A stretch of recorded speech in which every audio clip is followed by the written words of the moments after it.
Hello Internet, welcome back to the Fast Travel Lounge. We've made it to episode 50, guys. My name is Patrick, I'm joined by Saif and Steve, almost the full gang. Say hi, everyone. Hey, everyone.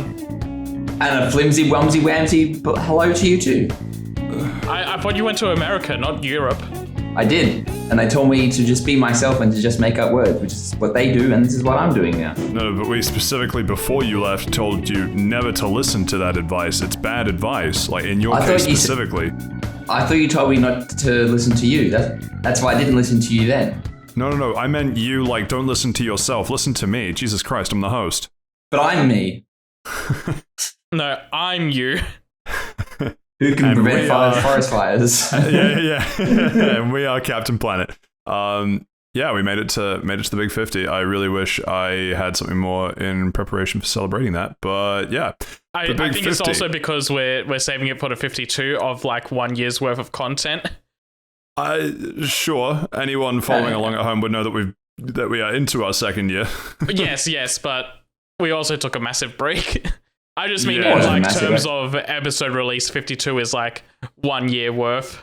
Yes, that's true. But speaking of massive breaks, Steve, did you survive international airports with the Rona? I did. There was a bit of an incident with me buying the wrong train ticket.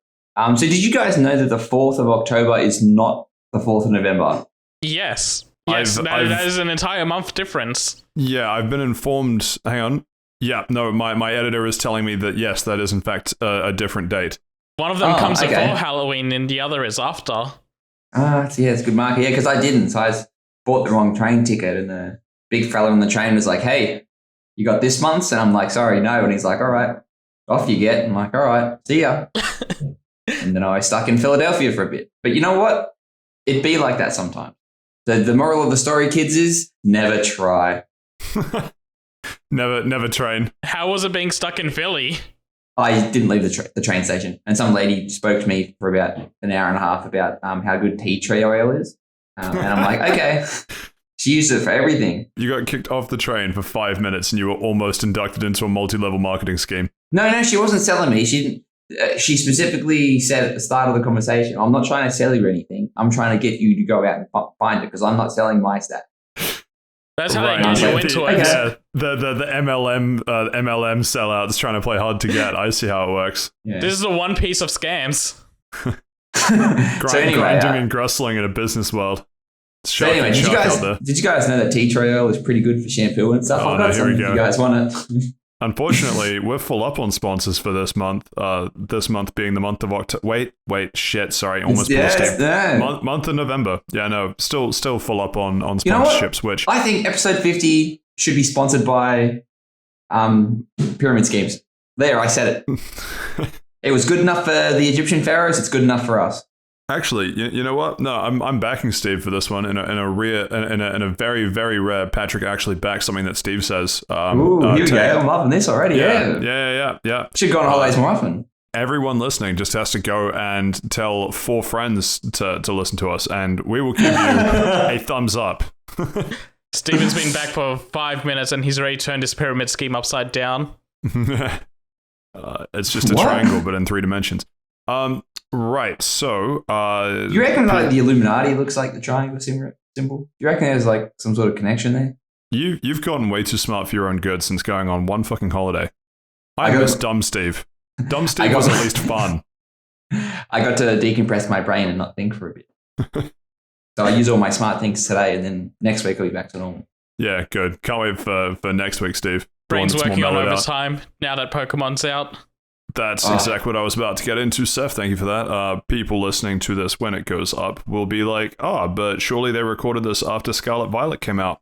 Yes, it came out today, technically last night, but today for all intents and purposes. Well, no, it was midnight. It's today. Yeah, and based on the group chat history, based on the group chat history, it was after I went to bed yesterday and woke up to a shit ton of messages from you fucks all playing it last night this morning. I didn't play it. It was just Steven and Josh. and not a single reply from you. There were enough messages in there for the fucking three of you. So there was.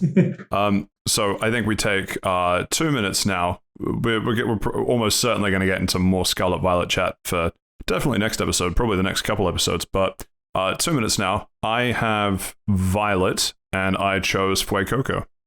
I also had Violet, and I also chose Fuecoco. I'm in love with the cocoa, as some might say. Steve, sorry, audio listeners are probably going to have a hard time following this one. We have like a little shared doc, and I put Patrick, Violet, Fuecoco, and I think Steve just read my line again. You just want to double check that, Steve? Yeah, no, Control-C, Control-V. I'm trying my best to emulate my life as close to yours, and I thought I'd start with that. Interesting. So this entire time, I thought I had pre-ordered Scarlet, but it turns out I actually got Violet instead.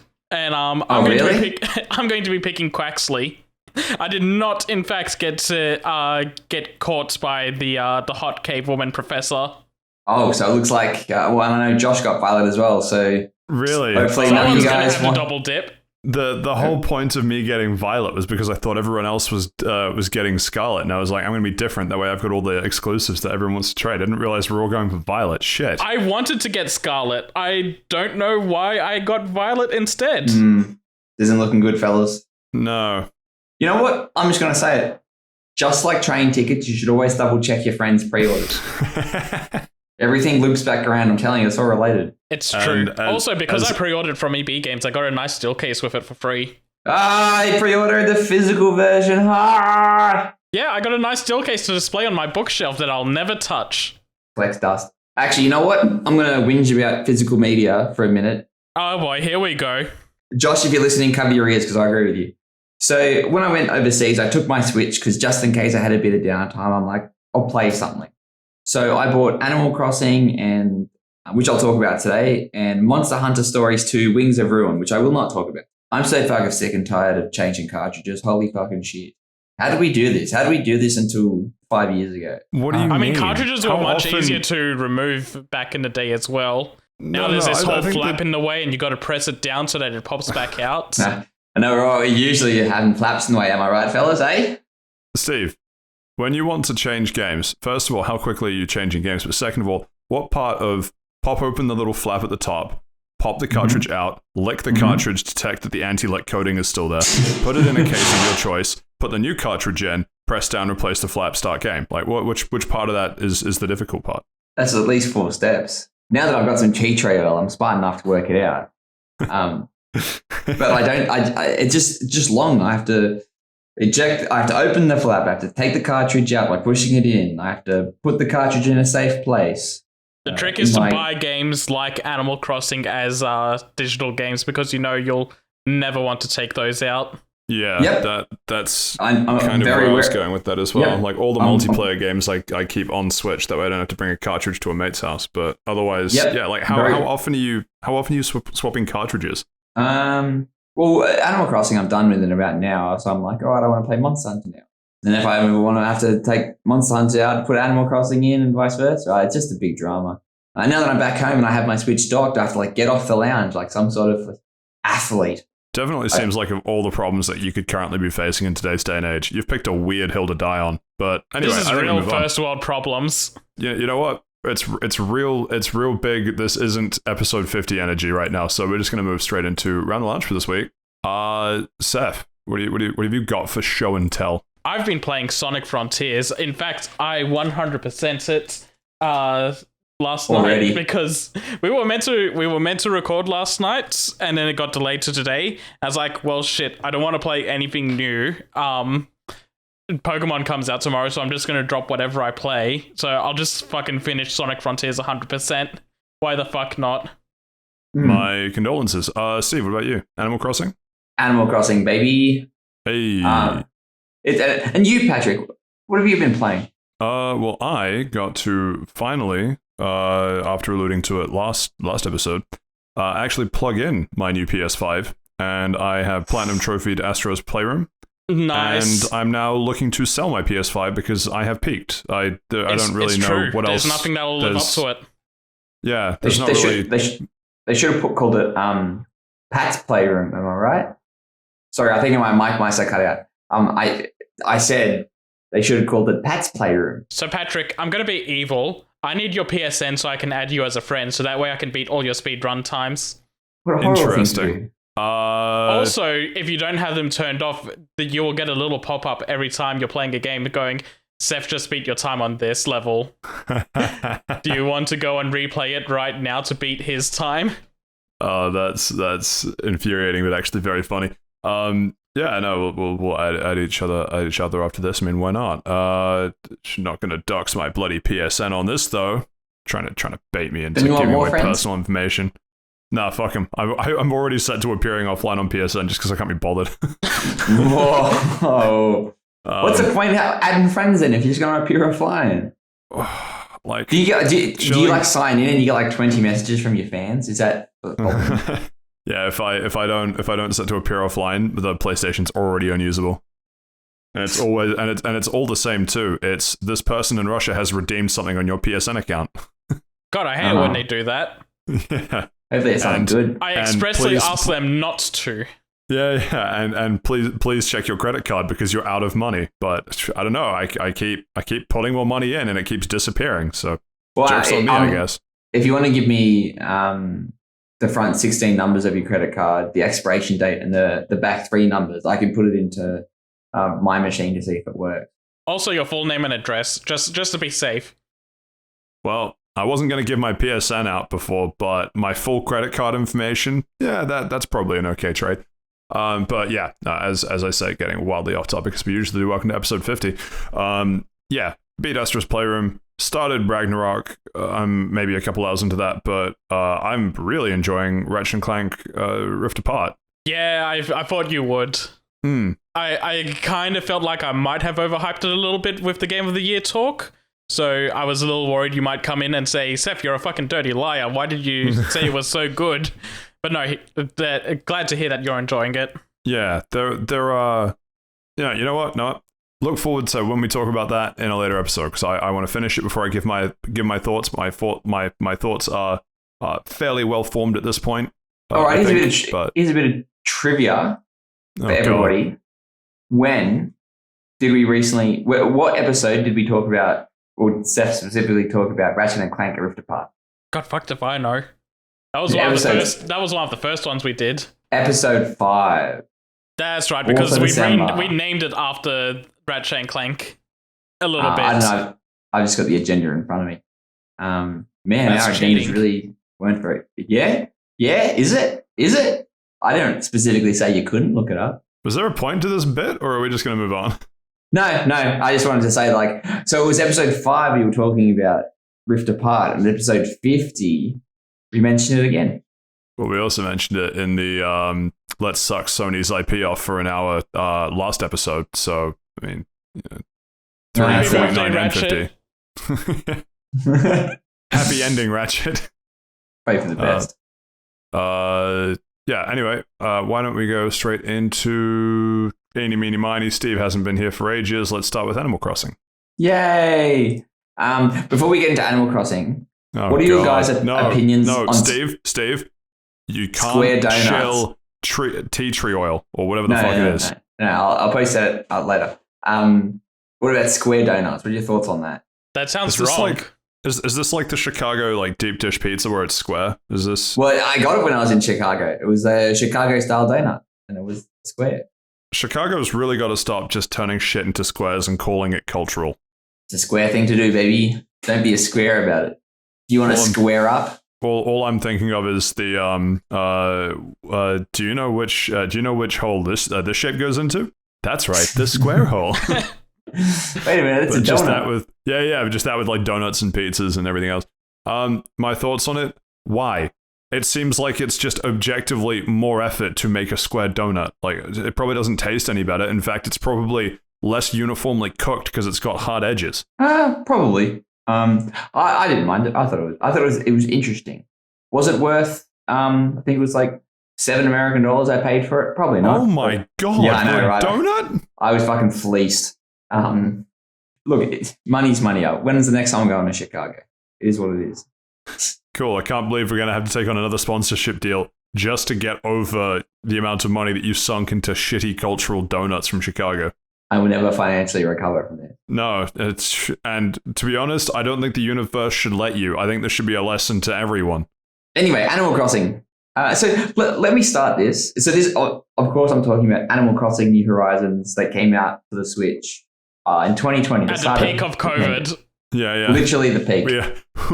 We are continuing the proud FTL tradition of a bunch of new games just came out, but you know what? Let's talk about a game 2 years old. Old game good, new game bad. Yeah. Have you guys played it? Yes, no. I played it for about a month before I got burnt out of it. I did a lot for that Easter event when it first came out, and after I was done with that, I just kind of stopped.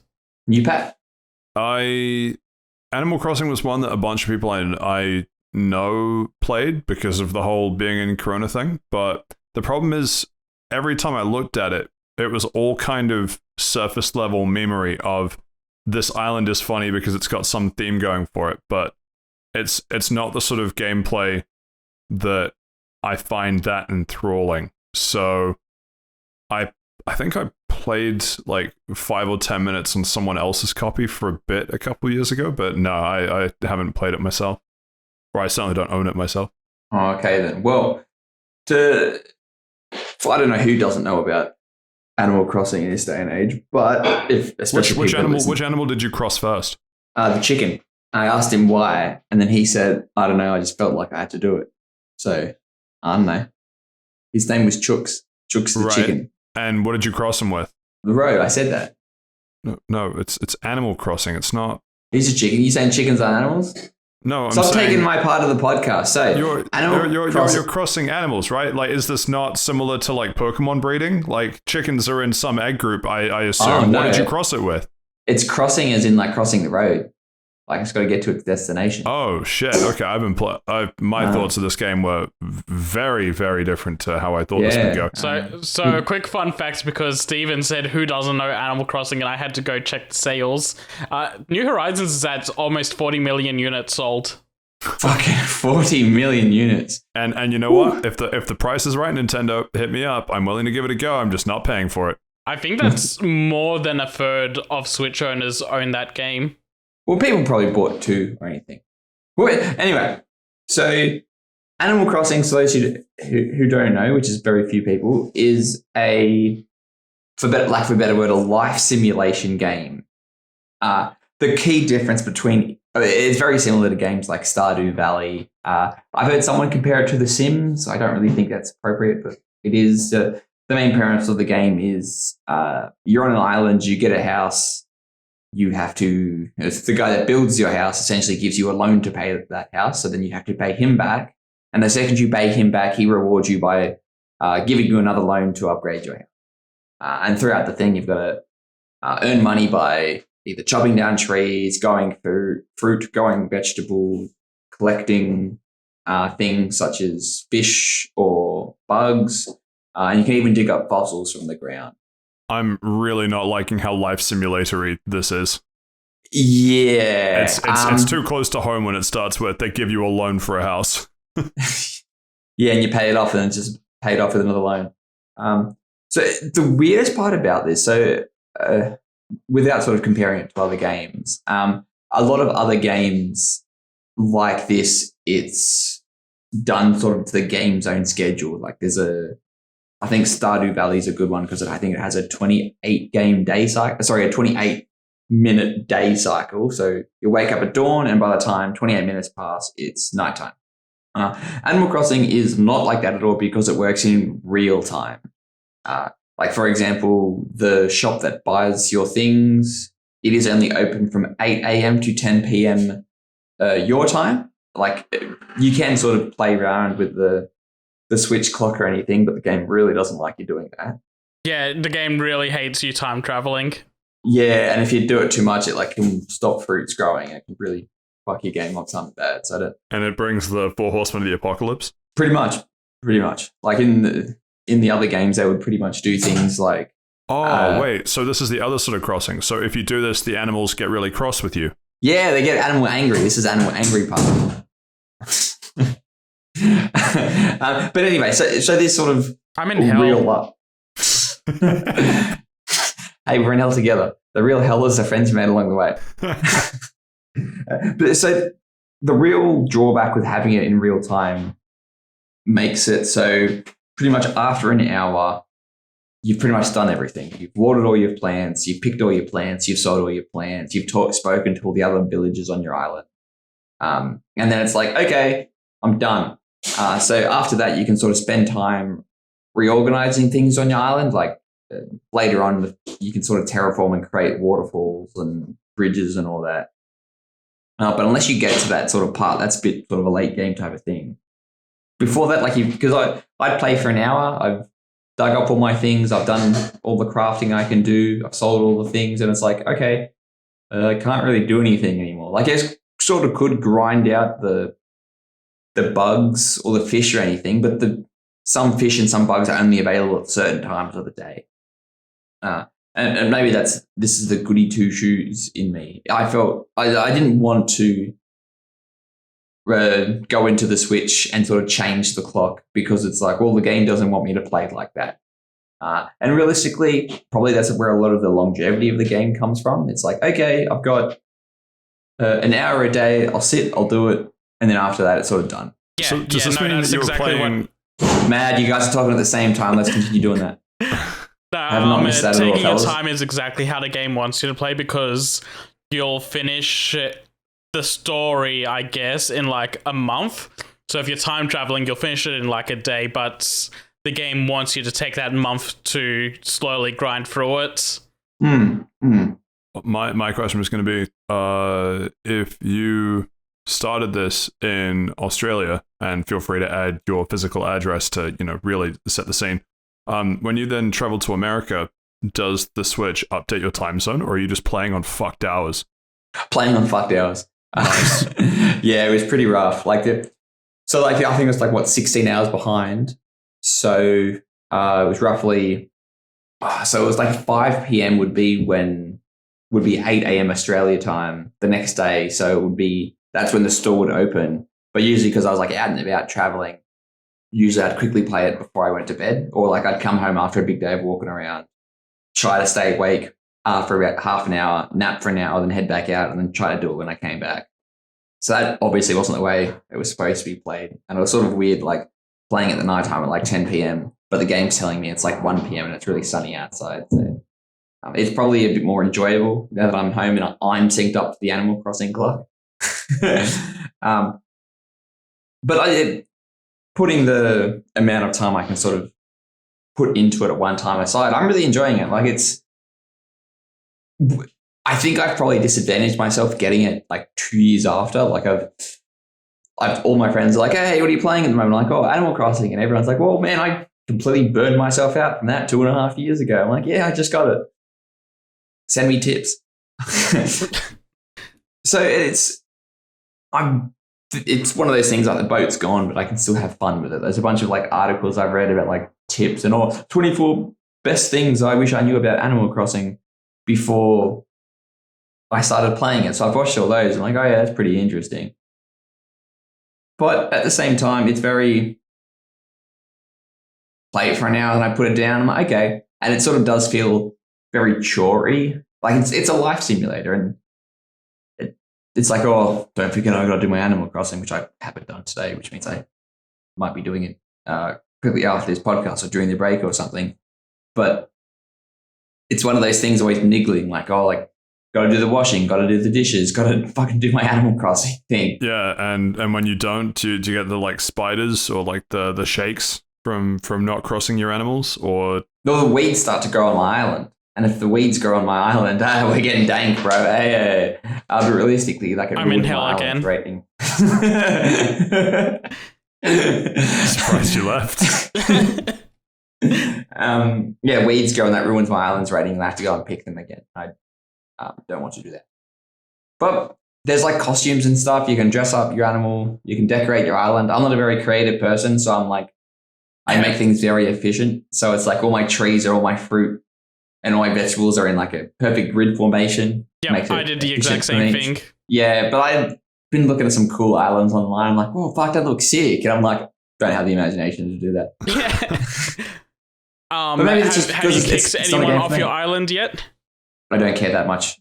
So to give some there's no one background that's context, just- no, not really. So to give some background context, what Seth's saying, Pat, you can have, I think, 10 animals on your island. They're villagers. So they sort of come and hang out with you.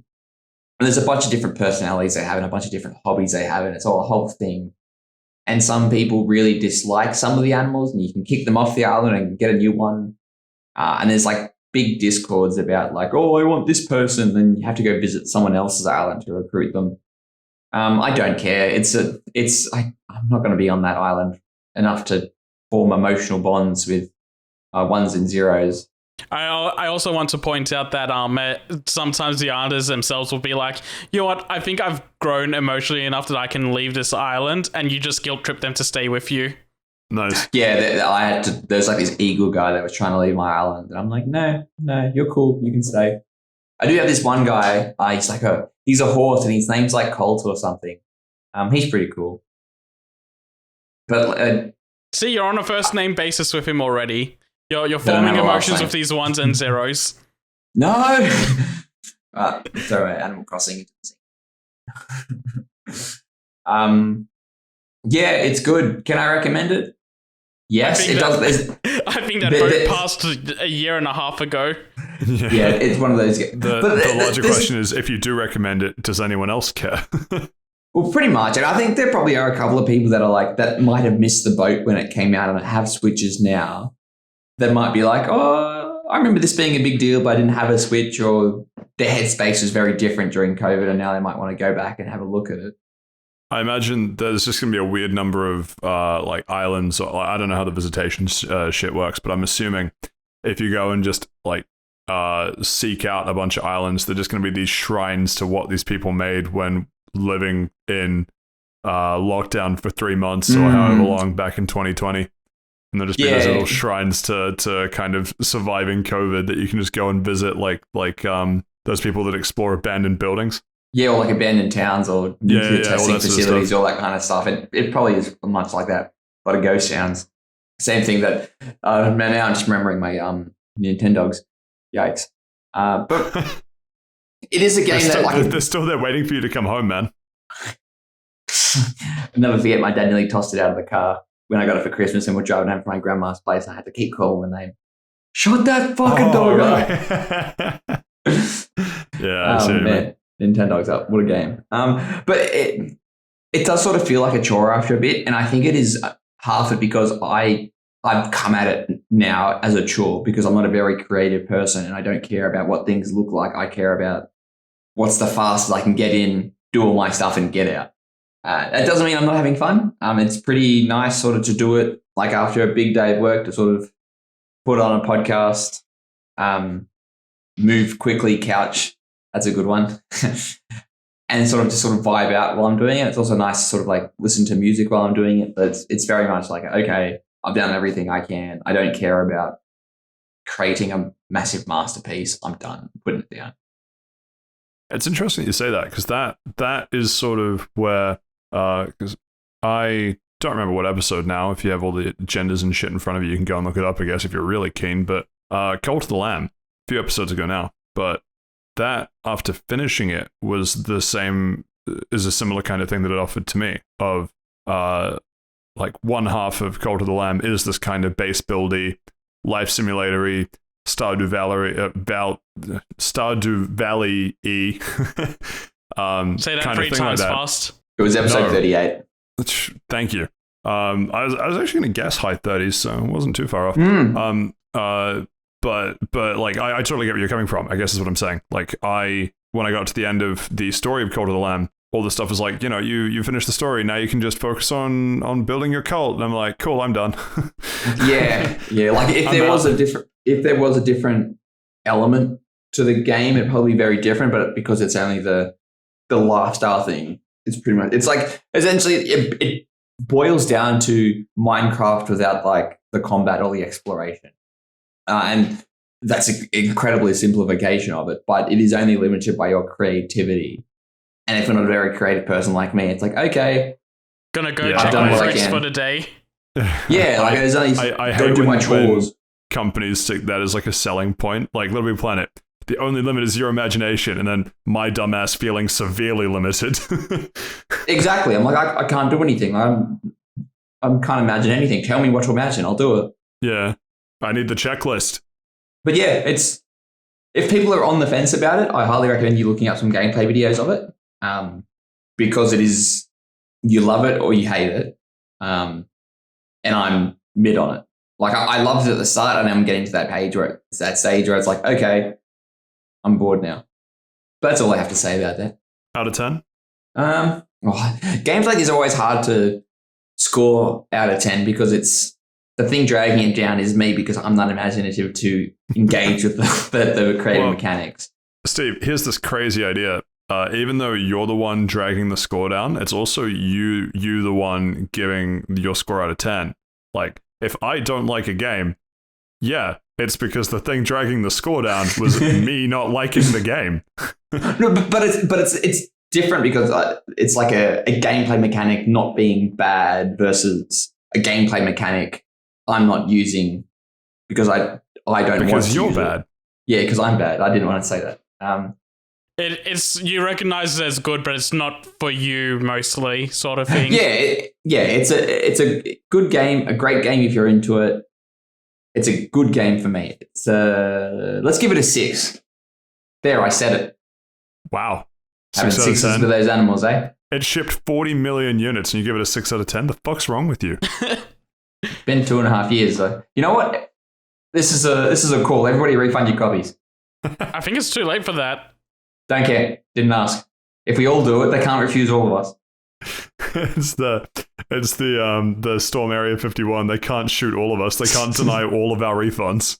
Look, if everybody raises a stink about it. All 40 million of us at once. Apes together strong. Yeah, there we go. Cool. Well, thank you for that, Steve.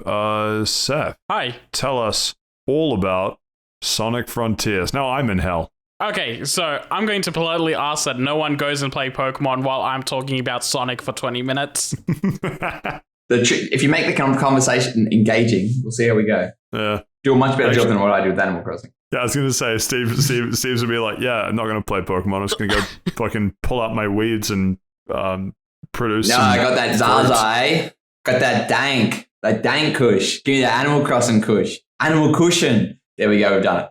That's the title of the episode. I said it before, I'll say it again. I prefer Dumb Steve. Dumb Steve was more fun. I don't like this weird, smart, well, not smart, just smarter. I was going to say this wasn't smart at all. It's all that tea tree oil I've been doing. Oh, God.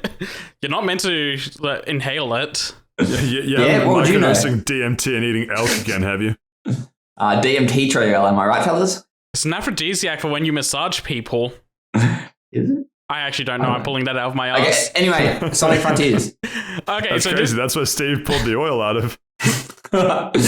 Ass tree oil. So this is another thing of basically following up Steven going, yeah, I recognize this is a good, maybe even great game for a lot of people, but this kind of just isn't for me.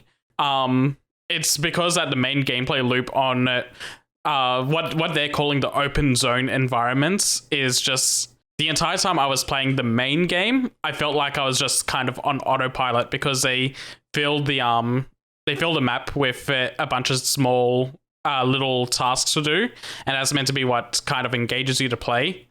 I didn't find them all that engaging myself. There's a lot of them that's just like, hey, step on this panel and do a bunch of side steps when this light goes off, or just run to the end of this racetrack, or there's a bunch of grids on the floor, go in them in a specific order so that you get them all in one line, sort of thing.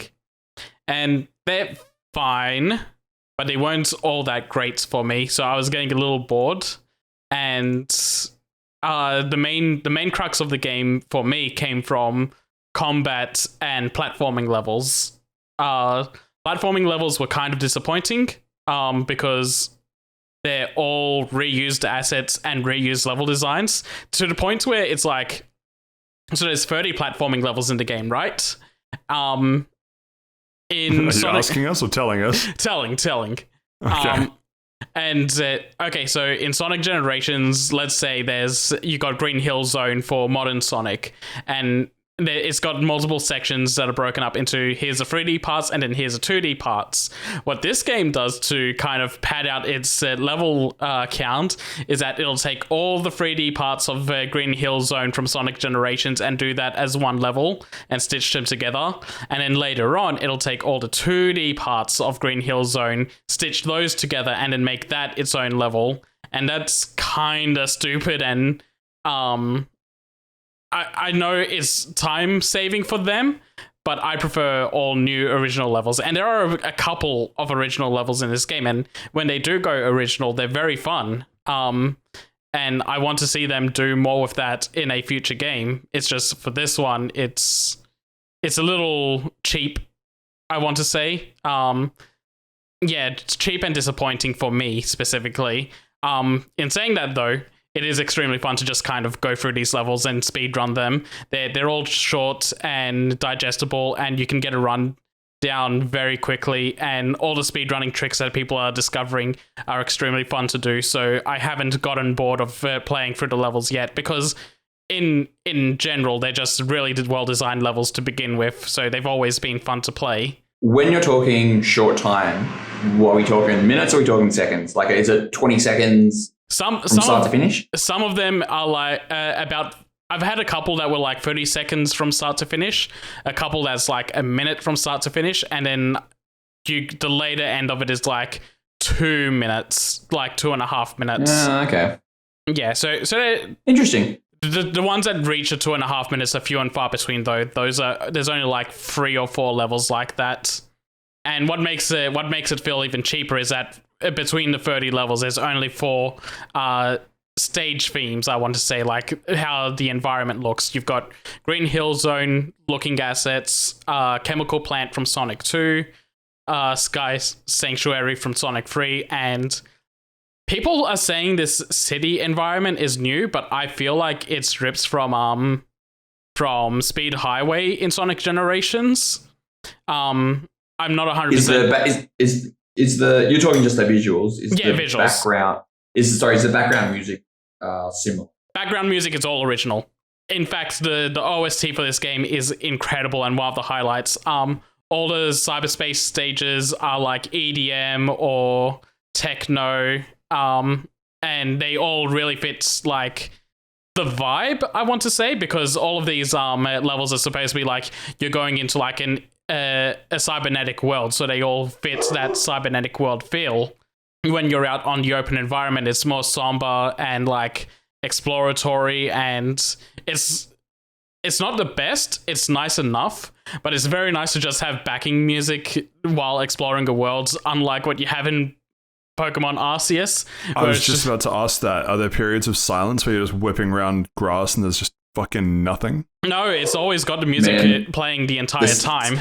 Yeah, so sorry, sound effect designers, we're putting this banging soundtrack over what you've done, mad. Yeah. I'll die on that hill. And then like the actual big highlight of the game for me is the boss fights, and I shared one boss track with you guys, I think. All of these are like super hardcore heavy metal or hard rock. They go in hard, and they're some of the best tracks that have ever been in Sonic, potentially even too good for Sonic, as Steve said in the Messenger group. So yeah, the other, like I was saying, one of the highlights for me was kind of the combat.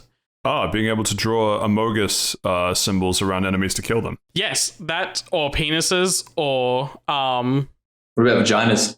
You could. Where my ladies at? You could, yes. I haven't seen anyone do that. I thought you were going to say you haven't seen one before. What a call out on the podcast. Wow. You ever seen a ham sandwich? Moving right on. Jesus Christ. The combat is a lot of spectacle over substance. It's good enough that it gets its job done and feels fun to play, but a lot of it is like making sure that it's extremely flashy for like just visual appeal. And that goes the same for the boss fights. The boss fights are extremely simple and easy to do, and it's a lot of style over substance, but there's a lot of like small hidden things in the boss fights that people miss the first time through as well. Like you're able to draw circles around all the bosses and get special animations for them. So the first boss, you'll draw a circle around him and you'll whip him up into the air stuck in a tornado. And if you do it a second time while he's in the air, it'll just slam him back down into the ground and do a ton of damage. Second boss gets chained up, and third boss gets held up by spears of light. And it's kind of more of the same thing. Like the boss fights just use the same type of combat gameplay that's already in the main game. It's just ramped up a little bit in the visual department, that extra mile. And the boss tracks behind it just kind of help sell that to the point where the boss fights alone were making up for the tedium of the open world for me. Okay, so I guess expand on what you mean by that, because the tedium of the open world, the whole game's selling point was that it was open world, right? Are you saying that you would rather it not take an open world direction for future games, or just that they need to refine their approach this time? They need to refine the approach. I was fine with it. It's fun to run around the open world. It's just the things that you do on the open world weren't engaging to me. And I've seen it's engaging for a lot of other people, and I'm happy for them that it is. But for me personally, it wasn't that great. Like the highlights of the open world for me were when on the second island, for example, there's this whole big floating platforming stage that you just kind of run through for a couple of minutes to go get a Chaos Emeralds, and that was a big highlight for me. That was really fun to do. The third island has something similar, and then it doesn't for the rest of the game. There's nothing of that caliber for the rest of the game. There's 5 islands in total, and you can feel the budget starting to run out on the third island, unfortunately, as well. Wait, so like halfway through the game, like the budget's gone? Like, oh, sorry, it feels like the budget's gone. Yeah. Jesus, grim. To explain that, the fourth and fifth islands are built off the base of the first island, so they're very similar visually and environmentally. By the time you get to the third island, the island bosses, like mid-tier bosses, I want to say, the mid-tier bosses start repeating, so they were fully unique from Island 1 and Island 2, and in Island 3 you start getting repeats of ones that appeared in Island 1, and then Island 5 also repeats a bunch from Island 1 while bringing in a couple of new ones. So it sounds like that you would have preferred, maybe a hub world's too generous, but like almost a stage select screen, rather than just have the tedium of the open world. Like, Is the open world padding for the sake of padding? No, that's the thing. The open world is the main game. It's all the other stuff. Jesus. It's all the other stuff that's padding for the sake of padding, as you want to put it. So it's like, this. I'm probably like very underselling it because I wasn't that into it. There is things for people here. It's fun to control Sonic in these open worlds. But yeah, personally, I wasn't big into it. It was everything else that I was here for. To the point where it's like, I hope that the next game goes more of a Sonic Adventure 1 direction, where they use these open worlds as like a means for telling a story and moving between level to level. That's the open world curse now, baby. All video games are going that way. Yeah. Also, I want to quickly point out, Island 4 is just Ubisoft Tower Island, but it's more fun than Ubisoft Towers because... I'm in hell. I saw there's a cutscene showing 6 really tall towers growing on the island out of nowhere, and my reaction was, oh boy, here's the Ubisoft Towers. But no, it's all just like really big vertical platforming stages for like 20 minutes. Like, to do all 6 of them, I feel like it's about 20 minutes. And that was fun. It was the best Ubisoft Towers I've ever played. I don't know that that's the high bar that you think it is. Yeah, it definitely seems like I had fun. It was shit, but this is the funnest part of this shit. Yeah, exactly. Yeah. It's weird because this is like, I recognize this is a good game. It's just, again, this wasn't for me. This is for other people. Was it a good Sonic game? That's the weird part. It's probably the best 3D Sonic game. Steve, we just went through this. You can't say, was this the best Sonic game? That's not a high bar. Yeah, good point. There's some good Sonic games. Shout out to Sonic Heroes. Oh, play Sonic Heroes now, it doesn't hold up. It's nostalgia at best. God, that was such a good game. Man, we are now going through Crush 40's discography. Oh, I need Crush 40 back at some point as well. Yeah, it doesn't have Crush 40 on the album, does it? It's on the it OST. doesn't. Oh. Also, a thing to praise the boss fight themes. So, in marketing, they showed 2 songs. There's a main theme called I'm Here, and then they showed a credits theme was going to be done by One OK Rock. Those are the 2 weakest vocal themes in the game, and those are great tracks. So the vocal music themes are setting a very high bar for Sonic in these games. I'm just glad it has something going for it. Yeah, I was glad I found things to enjoy in this game, personally. Like, I didn't want to be super down on it. In the lead up to the game, I talked at length every time it was shown off, like, this doesn't look great. It needs... at the beginning, it was like, oh my god, this needs polish. It looks awful. But no, overall, what they've done with the game is fine. It's good. I am disappointed I didn't like the open world as much as they wanted me to. Is that pop-in really an issue? Yes. Because the amount of video... Okay, yes. that's pop-in is horrible. Yeah, I saw a couple of videos of, like, a couple of meters in front, like a big pop-in tower, and I'm like, surely that's on the Switch handheld version, but... No, I think this is a game that was built on the Switch and then upscaled for everything else, but they didn't fix the pop-in issues that came with it being on the Switch. Right. Do be like that. Is the Switch limiting this generation? Yes. Oh. Hard yes. Fuck that thing. It needs to go. So really the frontier that Sonic had to get to was the technical frontier of what the Switch is capable of. I just remembered there was one more thing I wanted to touch on before we wrapped up this discussion. So I was singing the praises of the boss fights. They're all phenomenal. The final boss fight sequence sucks. Like I was saying, the budget was running out by the time you hit the 3rd island. What ends up happening is that the final Titan is just a repeat of the first one, but more of a bullet hell. And once you beat that, if you're on hard mode, it is only a hard mode thing. You go into a second phase, and the second phase is a Ikaruga clone for some reason, and that's how they end out the game. For those who don't know, Ikaruga is a top-down shoot 'em up. Oh, so fucking Nier Automata. Yeah, basically, they did Nier Automata minigames. Actually, yeah.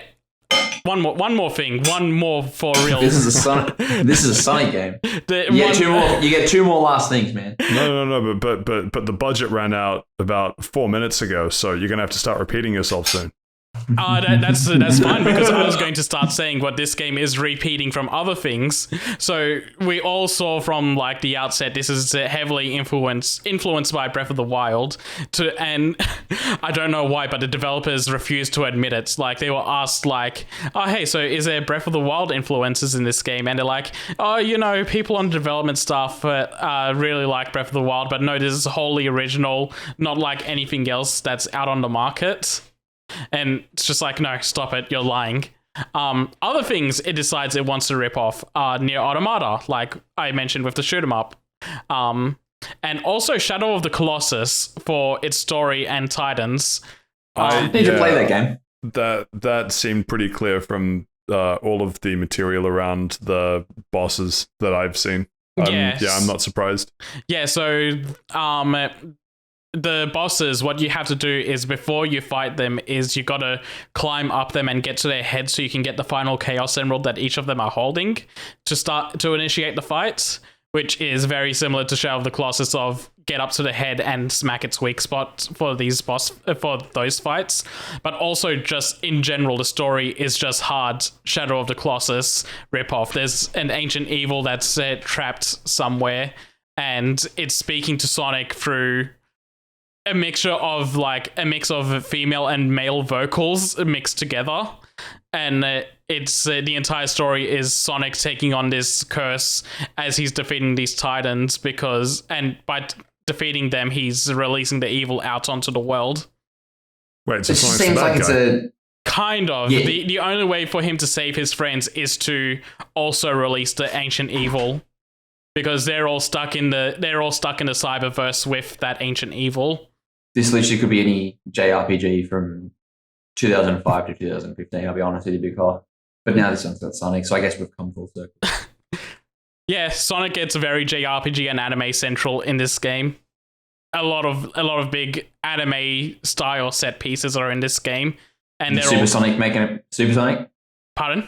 Supersonic makes an appearance. Supersonic is what you use for every boss fight. So he fantastic. appears multiple times throughout the game. There we go. You will get my money when it's. You know what? What do you mean? Fair, It's an anime game. Oh, it's an anime game. Fuck, 33 then. All right. Yep. You know what? Fair. I recommend this game when it is at $33. Is it DLC coming out? Like, is there a weird season pass thing? No weird season pass, but they did say they're going to have like a year's worth of free DLC coming out. Like they've already started doing that with Monster Hunter collab that just came out, and that Monster Hunter collab breaks the game. There we are. So it's just like costumes. It's all like little mini games. Is it like an expansion or anything? Yeah, no expansions. It's like costumes and little expansions. So final talking point, and then I promise we move on. Again, another one. The Monster Hunter, the way the Monster Hunter DLC breaks the game is that you unlock the meat cooking mini game from Monster Hunter, and if you go into the area where Big the Cat is fishing, you can go cook the meat there. Earn currency tokens by cooking it perfectly, and then spending all that currency on all the progression items you need to go through the game. So you don't actually have to interact with anything in the world. You could just go out, cook meats for the entire game, and that'll be the way you progress through the story. What does Sonic need with well done steaks, though? Eats it. But he already has full stamina. No, you have a stamina gauge in this game. I don't like this. Yeah, it's got the Breath of the Wild stamina gauge as well, which is fucking strange because that's true. That's right. It does. I completely forgot which that. is strange because when I think about Sonic, I think about running and not about fucking stamina gauges.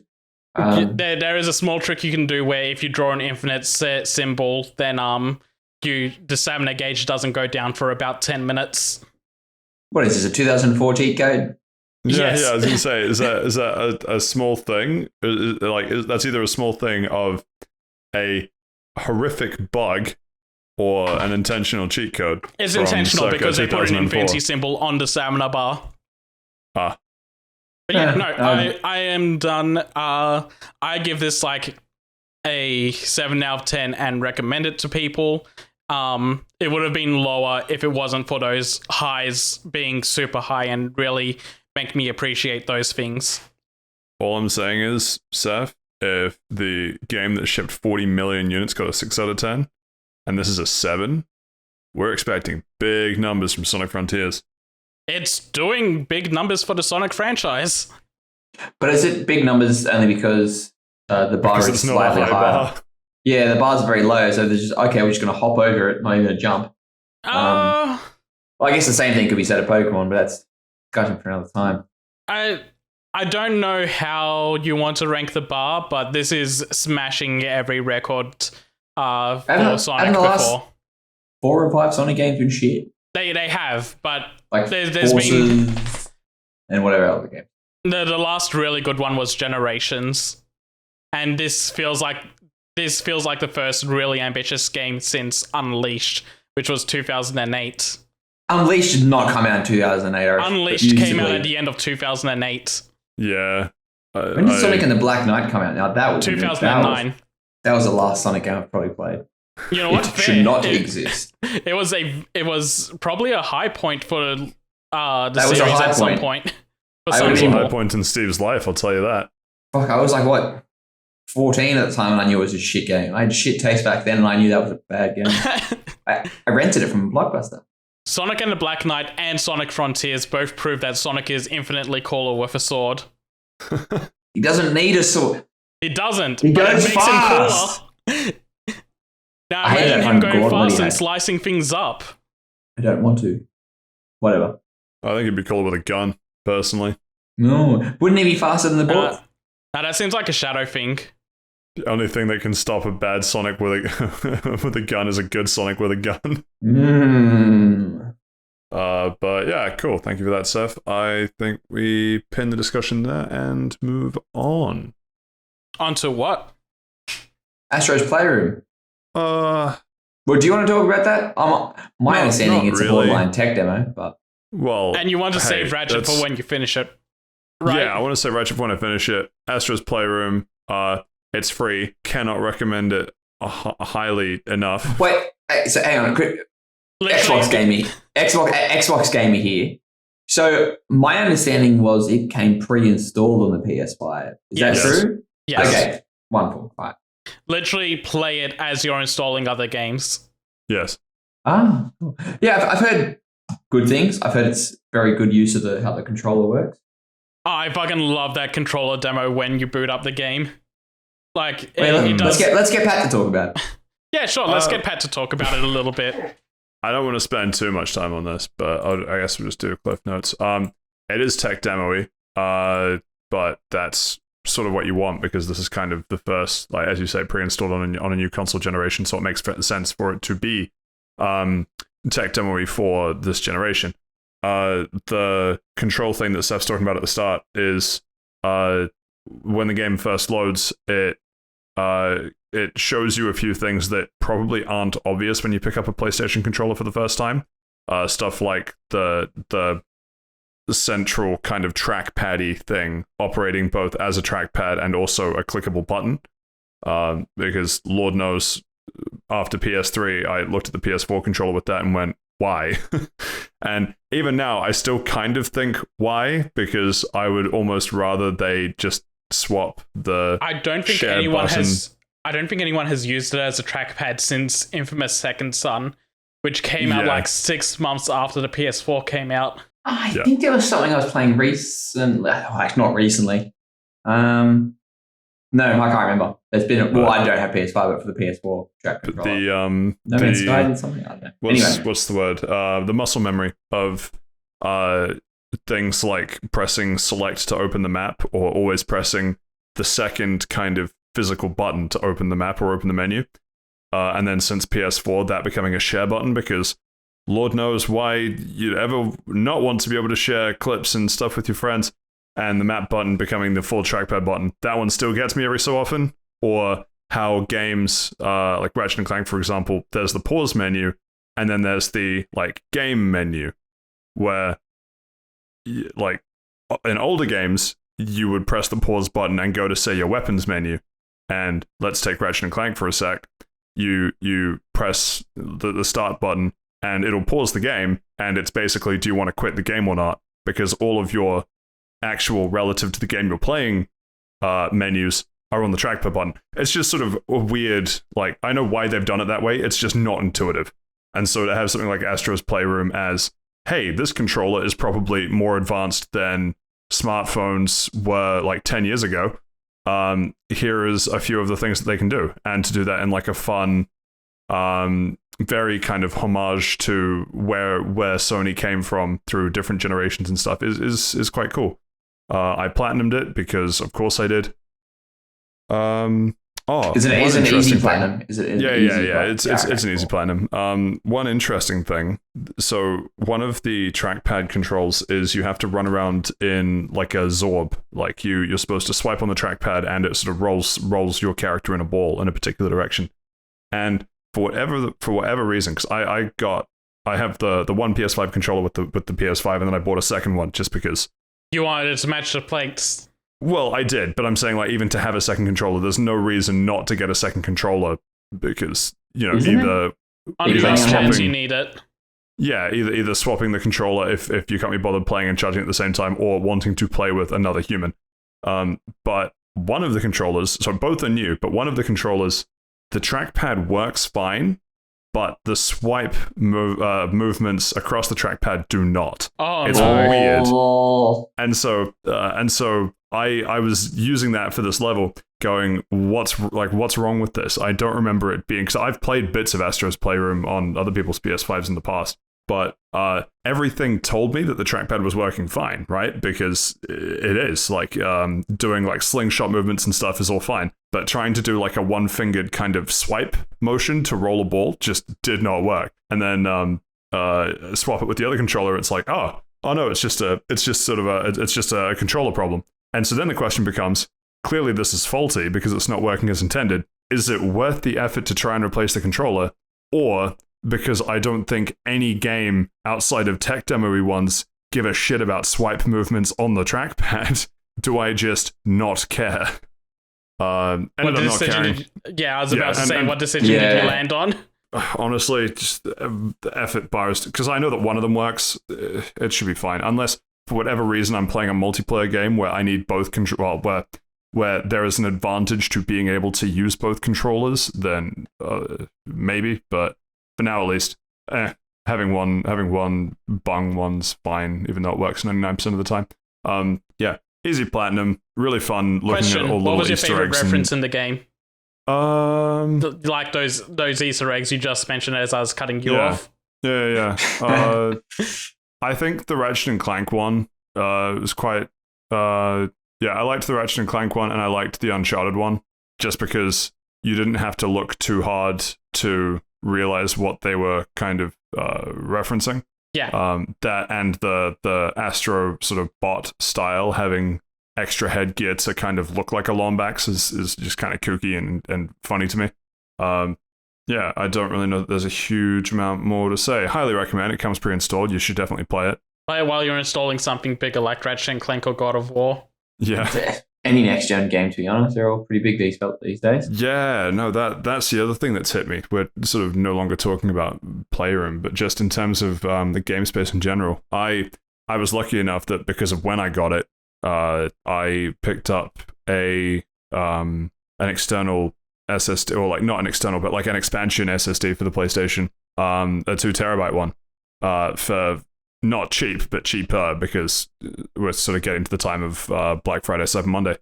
But without it, the 600 odd gigs that comes available on the PS5, it doesn't last long. No. It goes very quickly. I am constantly deleting things off that because I don't have an expansion. I need to at some point. I think for now, I just need to back things up on a hard drive if I want to keep them around. Yeah. But it's an interesting... Yeah, fine, Steve. Go. Give us the Xbox take. Well, no, it's pretty much the same take. It's just I'm a person that has a game downloaded, I play it, then I delete the game, unless it's something weird, like I've still got Multiverses and Halo installed in case I want to go back, but the rare exceptions to the rules. I don't really see the need to just sort of have it hanging around, but I have spoken to other friends and I realize that is a me. Oh, no, I am on that same kind of boat. Like, Final Fantasy VII Remake takes up like 90 gigabytes, so that goes off the hard. That goes off the SSD the moment I'm done with it, because that is a lot of space that can be used on other games.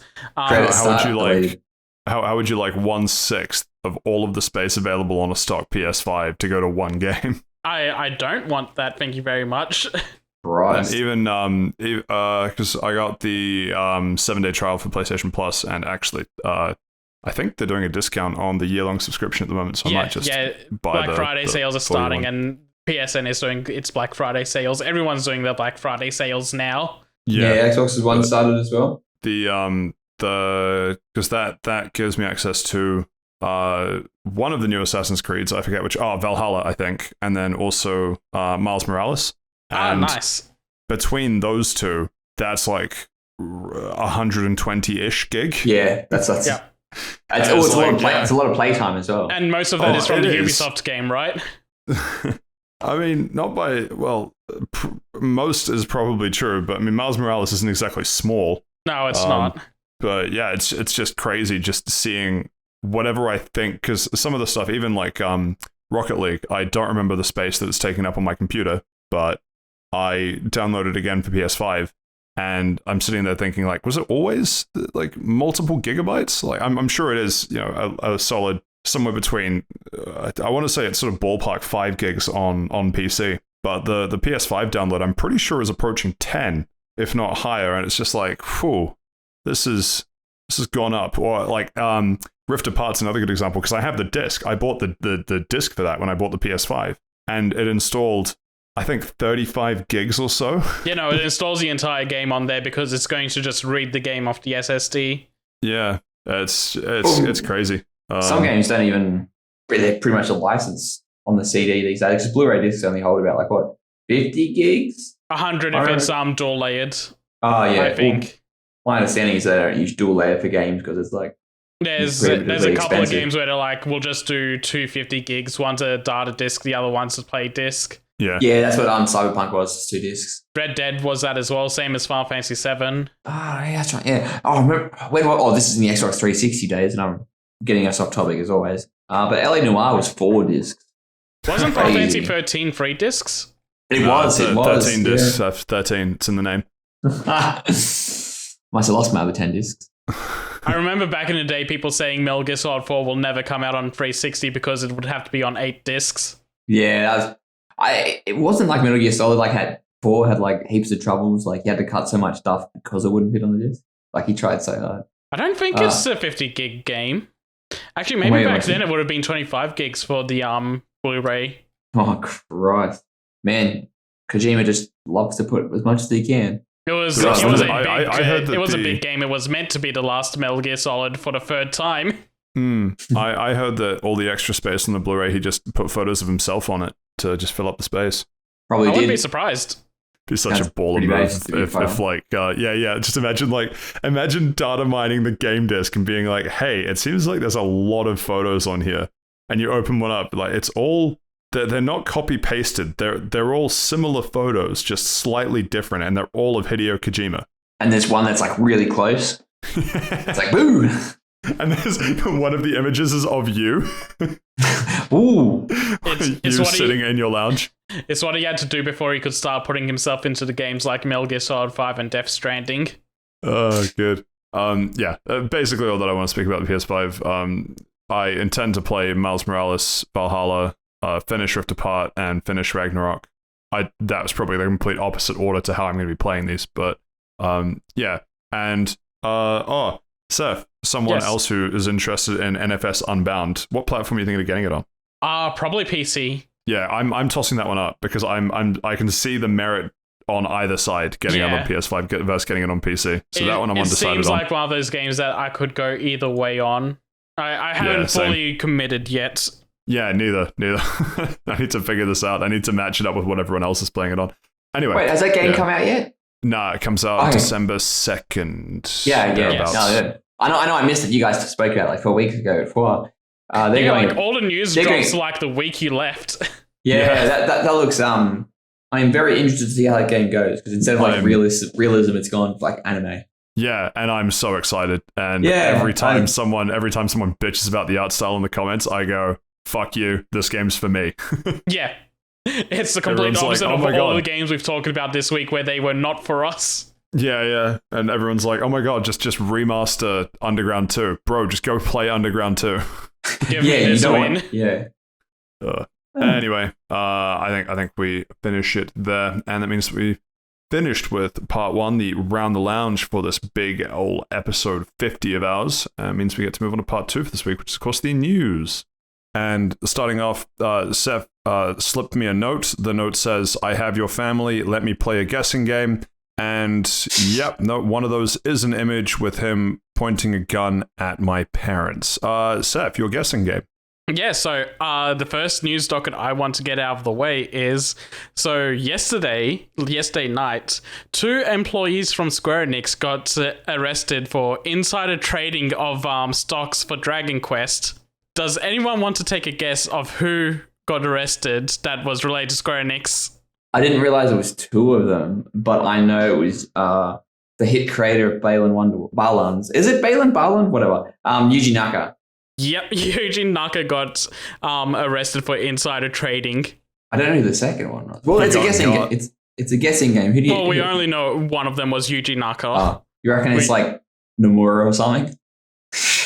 Final Fantasy or Kingdom Hearts Bros. I'm sorry. I think he's well enough off with all the art projects he gets that he doesn't need to worry about embezzling money into the company. I think it would be really funny if it was just someone totally left field like Reggie Fils-Aimé. He somehow got a job at Square Enix and instantly decided he was going to take a hit out. Chose violence. he just wakes up and he's like, time to do some insider trading, and then he just rubs his hands together. It's a me, insider trading. But no, what happened here is that he spent 2.8 million yen on aiming shares. They were about to announce at the time that they were going to be releasing Dragon Quest Tax, a mobile game exclusive in Japan. He did this right. I thought you meant tax, just like a tax on all Dragon Quest. Like, oh yeah, that's an interesting take. No, tax as in TACT. Yeah, I know. That's what I thought you meant TAX. Yeah, no. He did this right before the announcement was going to happen so that he could sell the stocks after the inevitable of, hey, we're making a Dragon Quest game, and the stocks just skyrocket into the millions. And to not be subtle about it at all, with Balan Wonderworld, they also slipped in a little pamphlet advertising Dragon Quest Tax. Wow. Far out. That's... Well, how much was it? Like 2.3 million you said? So that's like what? 2.8 million yen. It's about 20,000 US. Yeah. 28,000 was like $1 million Australian. Far out. I mean, with insider trading like that, you'd think that he was almost a senator of some sort. A speaker of some sort of house, you might say. Okay, we're getting cancelled now. One might say, yeah, allegedly. Anything else you want to tack onto that, Saif? I got nothing. It's wild. Just as a side note, I have never heard of anything like this happening, like in the games industry. Like you hear about it in movies, it happens sort of all the time, just no one cares. Well, that's so. I kind of disagree. I think for it to be out and out insider trading is new. But insider trading is new, but But there's been a lot of other things. Yeah, like the one that I keep thinking, well, the one that came into my mind on the back of that story was good old Randy Pitchford, who just pays himself like a couple mil or something on the back of announcing Borderlands 3. Oh god, that's right. And also embezzling money. He embezzled money from Sega for what was supposed to be for Aliens Colonial Marines into Borderlands 2. Yeah, just all of that kind of stuff. And so it's like, it's insider trading, but it's not. We don't call it insider trading. So I think shit like this happens all the time. It's just Yuji Naka was dumb enough to get himself got. All he had to do was just draw up a contract that says, I am the God King and can do what I like, and everything would be fine. It's also amazing because 6 months before Balan Wonderworld came out, he got fired from Square Enix. So this was happening in a very small window of his employment there. Like, he got in, found every secret he could about Dragon Quest, and then just tried to make bank off it. And you know what? Based. I hope he has fun in jail. On what? Okay, like, it doesn't matter. I've seen that episode of The Simpsons when they go to jail in Japan. I'm sure it's exactly the same. I'm sure it's exactly the same too. Right. Well, thank you for the guessing game, Saif. Please release my family. Never. Moving on. We have some news about the title update 3 for Monster Hunter Rise Sunbreak. All right. Can I get a knife on this part out of the way right now? I don't care. I didn't ask. They're releasing a free DLC voice pack for Kagami. He's voiced by Egoraptor. Get fucked, Egoraptor. I don't believe that. As someone who doesn't play, what? That's crazy. What? Yeah, it's if you open up the video and go into the description, it says Kagami is voiced by the one and only Aaron Hansen, which is Egoraptor. That is crazy. I did not heard that. This ensures I never buy that voice pack. Wow. That's just such a buying a voice pack in general is full and their money is easily parted. True. That's wild. Man, interesting. So have either of you seen the rest of what's coming in Title Update 3? No, I saw the Egoraptor part and I clicked out. Actually, no, that's not true. I saw the stuffed animal weapons. Yes, so there's a few things that I want to hit on here. One, stuffed animal weapons. I have been trying to find ways. So I cannot praise Capcom highly enough for doing this level of free content month in, month out. And yeah, no, it's amazing what they do. but the problem is, a lot of what they've tried to get as paid DLC alongside it is stuff that I just do not give a shit about. Hairstyles for hunters, who cares? Particular, like, costume level outfits, mostly, who cares? Some of them are kind of okay, but still Eager not Raptor, enough that I pay for them. what the fuck were you thinking? Eager Raptor, what the fuck are you thinking? Again, like, voice packs and stuff, as Steve said, I wouldn't buy anyway. But give me a stuffed Monster Hunter animal, like, layered weapon pack. I'm in.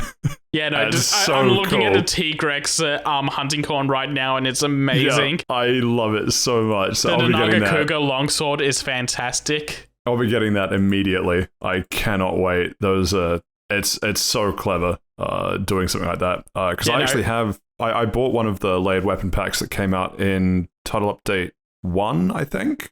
The kind of runic futury sort of one.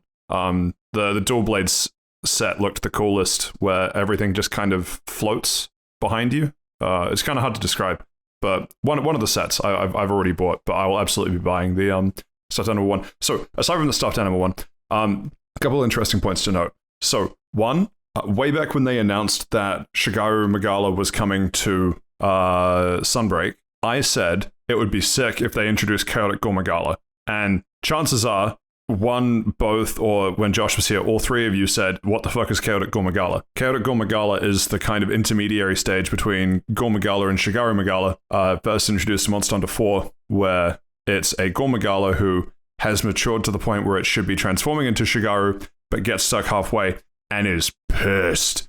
But the cool thing is that not only is it a sick design monster, but the weapons are also this kind of hybrid design Gore Megala, Shigeru Megala. So I am super happy that they've not only brought it back, but brought it back as part of the free title update, because this isn't a subspecies, or maybe on a technical level, it's programmable like a subspecies, but it's still very much its own monster. So very happy with that. The other couple ones that I want to hit, Risen Teostra, fine.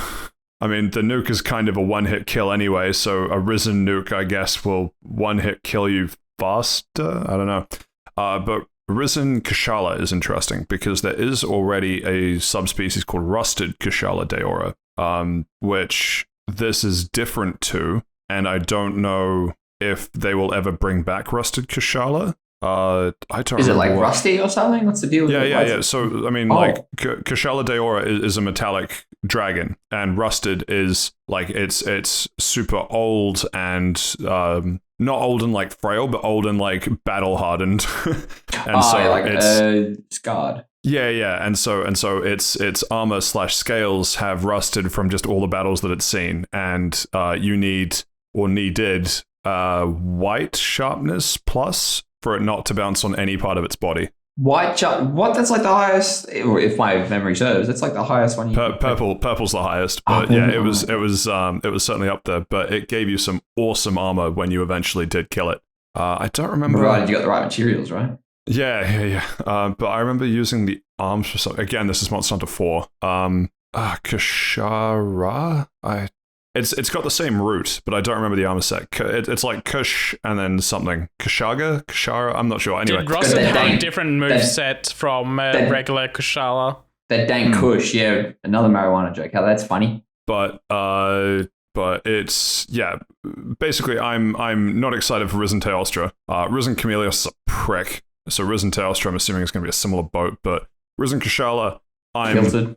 I don't know. I look at them and shudder with fear for all three, to be honest. But I also saw, and I didn't quite get the full details of, but being able to bring followers with you on, is it more Master Rank and Anomaly quests? I think so. I don't know if they went into too much detail on that. They briefly flashed it up during the trailer, but I didn't go back and look into it. Anyway, basically, more changes coming to that as well. So, all in all, just once again, more shit to do in Sunbreak for free. Yeah, you can bring them to almost every Master Rank quest, including Anomaly quests and investigations. Okay, that's perfect, because I'm at the stage where I'm basically needing to solo higher level Anomaly quests, and having those extras will help.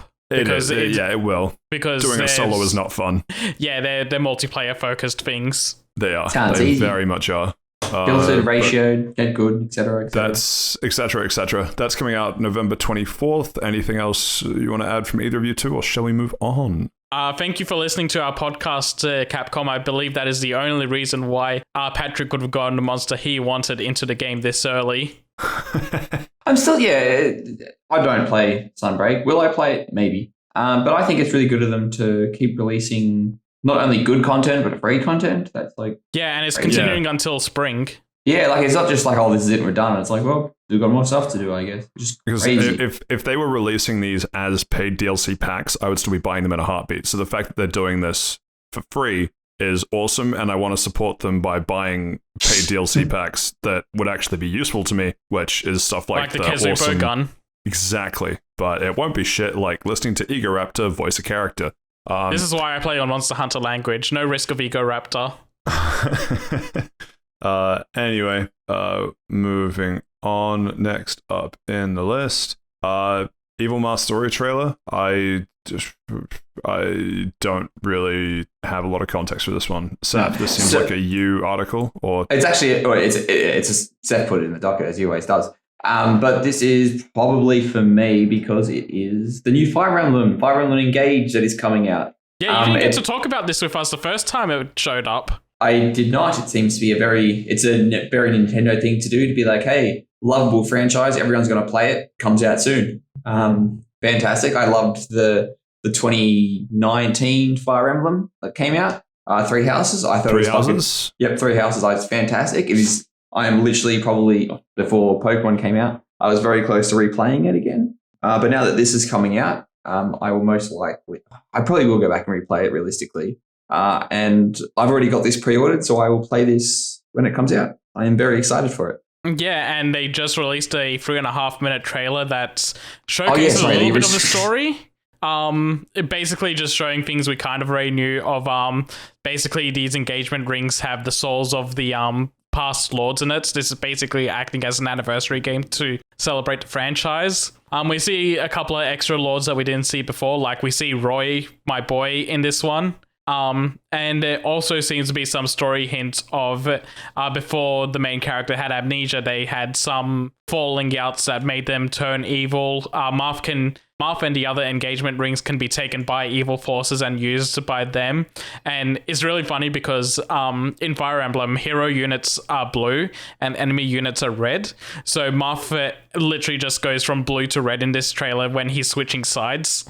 I think it'd be very interesting to see what this gameplay mechanic looks like actually in situ. Like, is it actually like if the wrong player character or allied force or whatever you want to call it gets defeated, as their ring lost and the enemy picks it up and they use it? I'm very, very excited to see what it is. Yeah, I kind of imagine it'll just be specific story sequences that will happen. But if it can happen in gameplay, that'll be even more fun to see. Like having a thief class character steal a ring from you would be infuriating but really funny. God, that'd be fucking infuriating actually. God, I hate thief characters. But yeah, that's about all we need to touch on that one. It comes out late January if anybody's interested. I believe so. Cool. It does not say it in the story, but yeah, January 20th 2023. Yeah, these next couple of months are stacked, to be honest. Are they? Yeah, we just had Sonic, we have God of War, Crisis Core is coming out soon, Fire Emblem in January, and there's a bunch of other stuff I'm forgetting. Then Pokemon? Pokemon just came out today, yeah. Harry Potter soon, yeah. Okay, back to the news, sorry. See what I mean? It's stacked. Yeah, well, adding to that stacked list, Multiverse Season 2, adding Marvin the Martian as a playable character. Now, I went on a little bit of a hiatus for the past month. Yes, I was still doing recording, as you heard from those wonderful collection of tier listing pink Pokemon sprites. But are people still playing Multiverses? A small amount. It had a huge drop off. Well, that's what it as all free to play games like has do. happened. Yeah, as all free to play games do, especially a game like this, a lot of hype at the start for the first couple of weeks, maybe even the first couple of months. Everyone sort of drops off it. Yeah, and I just kind of feel like there hasn't been a massive character that'll bring people back in. The Like Well, they did Black Adam. They did Rick and Morty. They've had like a steady drip feed of characters, but I just don't think the marketing has been there. Yeah, definitely. They kind of just like drop them like a week before they come out. Yeah. And the shadow drops don't really work. But then at the same time, Pokemon Unite does it, and I think other. Well, actually, you know, I have no clue because I don't really play MOBAs. But my understanding is that MOBAs do that as well. They shadow drop for whatever reason. Not sure if that's good or bad or whatever, but that's what they do. Yeah, I don't really have a strong opinion. I'm just trying to figure out like whether this is something that the community is going to come back for, or whether Multiverses has kind of cemented the people that will play it and is otherwise kind of slipping towards the realm dominated by All-Star Brawl. Yeah, I think it's in that zone now of like the people that are still on it are the people that are going to stick with it. But yeah, I don't foresee Marvin the Martian having a earth-shattering kaboom when he drops. Okay, all right. Neither. Guessing time. We're playing guessing time. In the last 7 days. Guessing time. Or having it again. Brought to you by T-Trio. In the last 24 hours, what do you guys think was the peak of Multiverses? On Steam? On Steam, sorry. Yeah, I can't figure it out for everyone. Shit. I'm going to be extremely specific. 537. Nah, surely it's in the low thousands. Oh, wait, hang on. Concurrent players or total in the 24 hours? 24-hour peak. 24-hour peak. Yeah, I guess 1,500. 2,500. Close enough, Pat. Oh, way more than I was expecting. Way more, yeah. 500 for a 24-hour peak this soon after how much hype that game had would be disastrous. But, that's Babylon 4 level. I'm looking at the... Babylon's 4 level was 1. Yeah, I'm looking at the charts now. There definitely seems like this very big, like a wave, for example, on Wednesday, November the 16th, there was 3,500 people playing. Whereas on the 16th of November, hang on, those are times. Never mind. Sorry. Sorry, I can't read. You didn't confuse it with October again, did you? No. Oh, it says here when children get back from school, there's a massive uptick in players. Holy shit. Yep. This is funny. Fake news. Anyway, next. I've embarrassed myself. Next one. Well, for the next one, we have Volition moving from Deep Silver to the Gearbox Entertainment. Oh, fuck. Okay. Probably should have studied myself for that headline before reading it out. I don't know if I like this news. Yeah, I don't like it. I get it, kind of. Apparently the new Saints Row actually did did fine. It's probably about what it performed in line with what management expected it to be, but I think pre-release management was starting to expect it to not do too great, so it needed to exceed expectations to continue ahead. In saying that, It didn't fail expectations, which is a good sign. Well, if you set the bar low, you never be disappointed, type of thing. No, you can still be disappointed if it reaches under a certain amount. if it goes through the floor. Yeah. But no, I'm like one of the 5 people on this planet that likes the new Saints Row game and thought it was fine, besides the awful glitches that make it frustrating to play. But yeah, no, I would not wish this fate on my worst of enemies. Being sent to the Randy Pitchford mines is a death sentence. You reckon they'll make it number 2? No. All right then. Tell us what you really feel. Yeah, I think them trying to revive it was kind of an experiment, and it did okay, but I don't think it did well enough that people are expecting there to be a sequel. Wasn't groundbreaking in the slightest. And the fan reaction post-release wasn't great. Yeah, very, very true. The definition of mid was, I think, one of the things that someone told me. Cool. Well, next up in the list, so who remembers Dead Island 1? I do.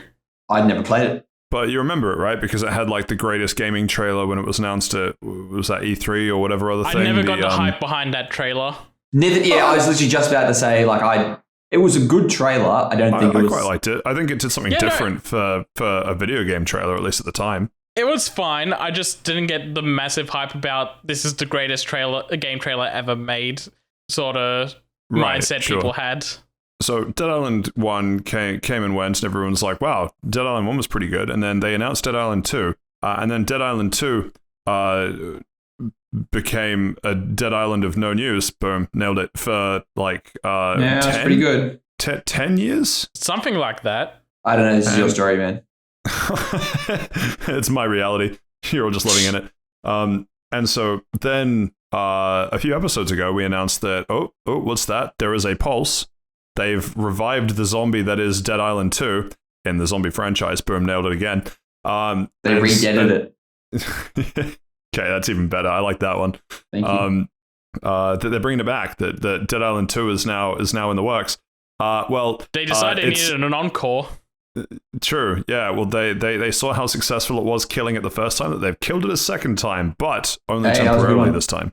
They haven't struck it through the brain just yet. So the host is still alive, but it has been stunned, where it has been pushed back to April 28th, 2023. That's unlucky. You guys are gonna get this? Two almost 3-month delay. The question is, are we looking at the precursor to a Prince of Persia type situation? Or a Cyberpunk situation? If before it comes out, they announce another delay and they're changing development studios, then yes.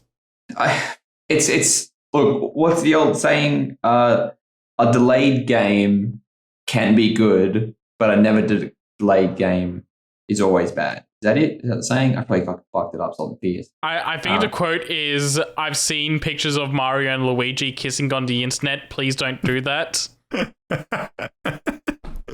Okay. You say... There we go, back her up. Was that before or after a second Tesla hit the World Trade Center? In between the two Teslas. Oh, man. But yeah, so Dead Island 2 delayed. We'll see what happens with that. Next up on the list, we have okay. I'll be honest. Between the Cliff Notes version in the docket and the headline of the actual article, I have no idea what the fuck this is about. Someone help me out here. Steven, you go, Seth. Steven, okay, I'll go. All of us know. No. I was addressing you, not passing it on to you. Oh, sorry. I thought you Steven, us Naruto bros are winning. Why didn't you not say Naru bros? Naru bros. This is why you're the smart one between us today. I'm on that tea tree oil. Okay, let's cut to the chase. So Bandai Namco has trademarked Ultimate Ninja Storm Connections. The big thing there is Ultimate Ninja Storm is this game series, the Naruto game series that they published. It's a 3D arena fighter, and it is fantastic. This is... So I was saying before, like, Sonic Frontiers combat is spectacle over substance. This is, like, the pinnacle of that sort of idea, like... A lot of the times you're just kind of mashing circle and using a direction to change the combo a little bit. Literally, it's 4 button presses and an arrow, and that's like all you're doing. But like the way it's presented, the way your character moves, how fluid it is, it just feels fantastic. It is. I cannot recommend. The visuals make pressing circle 4 times feel fantastic. Yeah, and how good the visuals look like as well, and how sort of true to the story it sort of is. Like, it has the fight scenes, it has the drama scenes, it's got everything. Like, the Ultimate Ninja Storm series is the pinnacle of anime games. I'm gonna say it. It does some of the fights in the series better than the anime and the manga have. I think the Might Guy and Madara fight hit its peak with the Naruto Storm games. Okay, that's true. That's true as well. Yeah, that is, and it's different because they turn it into like half quick time events, half actual combat. Actual combat. So yeah, and they're so good. Oh, I need to go back and replay that game. So that sounds like complete noob at this. I barely know characters from Naruto, let alone this game series, but it sounds like the combat you're describing is the kind of Dissidia take on Final Fantasy. Yeah, but even more over the top spectacle fighter than Dissidia even gets. So I'm interested. Yeah. Because I liked Dissidia, so I might actually have to keep this on radar. If Dissidia is like the for fans of the Final Fantasy franchise, and we're kind of turning a 3D arena fighter into a mix of RPG elements and referencing moves you love from the series, Ninja Storm is taking a 3D arena fighter and taking anime spectacle and making that the massive selling point. Yeah, it is. It frequently goes like there's like a package deal of Ultimate Ninja Storm 2, 3, and 4 because there's 4 games in the thing. I think there's even. I think they added 1 into those bundles as well now. Oh, did they? Oh, sick! I haven't seen it. I thought they had to do something different because that was a PS3 exclusive title. But anyway, those frequently go on sale for like $15. Even if you're not a fan of Naruto, I recommend picking it up. It's just so good. It's very good. I recommend those games enough. Even if you don't like Naruto, I've said it before. I rate it for $15 for 3 games. You can't go wrong. Cool. But anyway, back to the news article.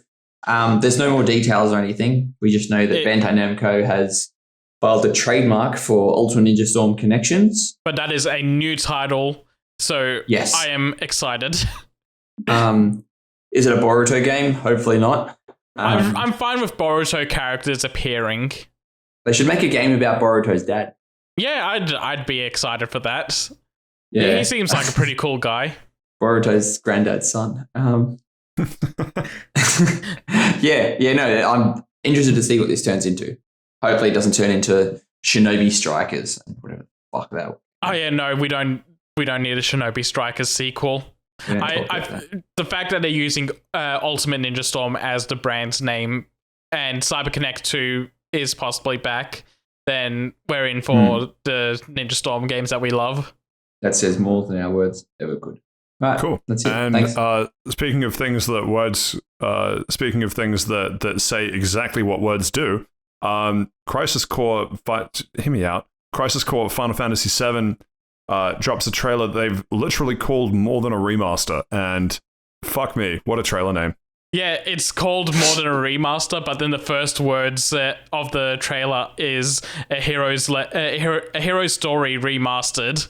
So they're being a bit bipolar here. They don't know what they want to do with it. All right, now they're just taking the piss. But no, they use this trailer to show off the things that are new about this game compared to the PSP original. Like, these new redone graphics are way more than a remaster would ever do. The combat system has been fully revamped. They've redone all the music as well.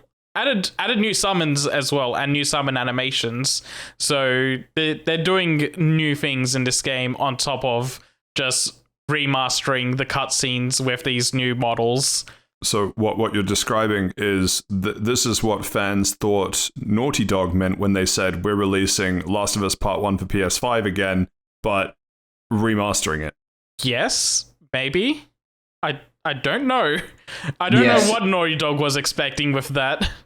Well, the way that they made it sound was like this is the definitive way that we initially and always wanted The Last of Us Part 1 to look and play as. Right. And everyone went, that's interesting because all you've done is change some of the lighting effects and otherwise repackage the same game for a PS5 price tag. Yeah. No, this is it. Whereas here, it's like an actual more than a remaster. Yeah, this is actually more than just a remaster, and it's fairly priced as well. It's not being charged as a full-price Sony PS5 exclusive game. Thank God. What was the amount of sales for Last of Us PS5? What do you know? Continue, sorry, I would just Googled in the background.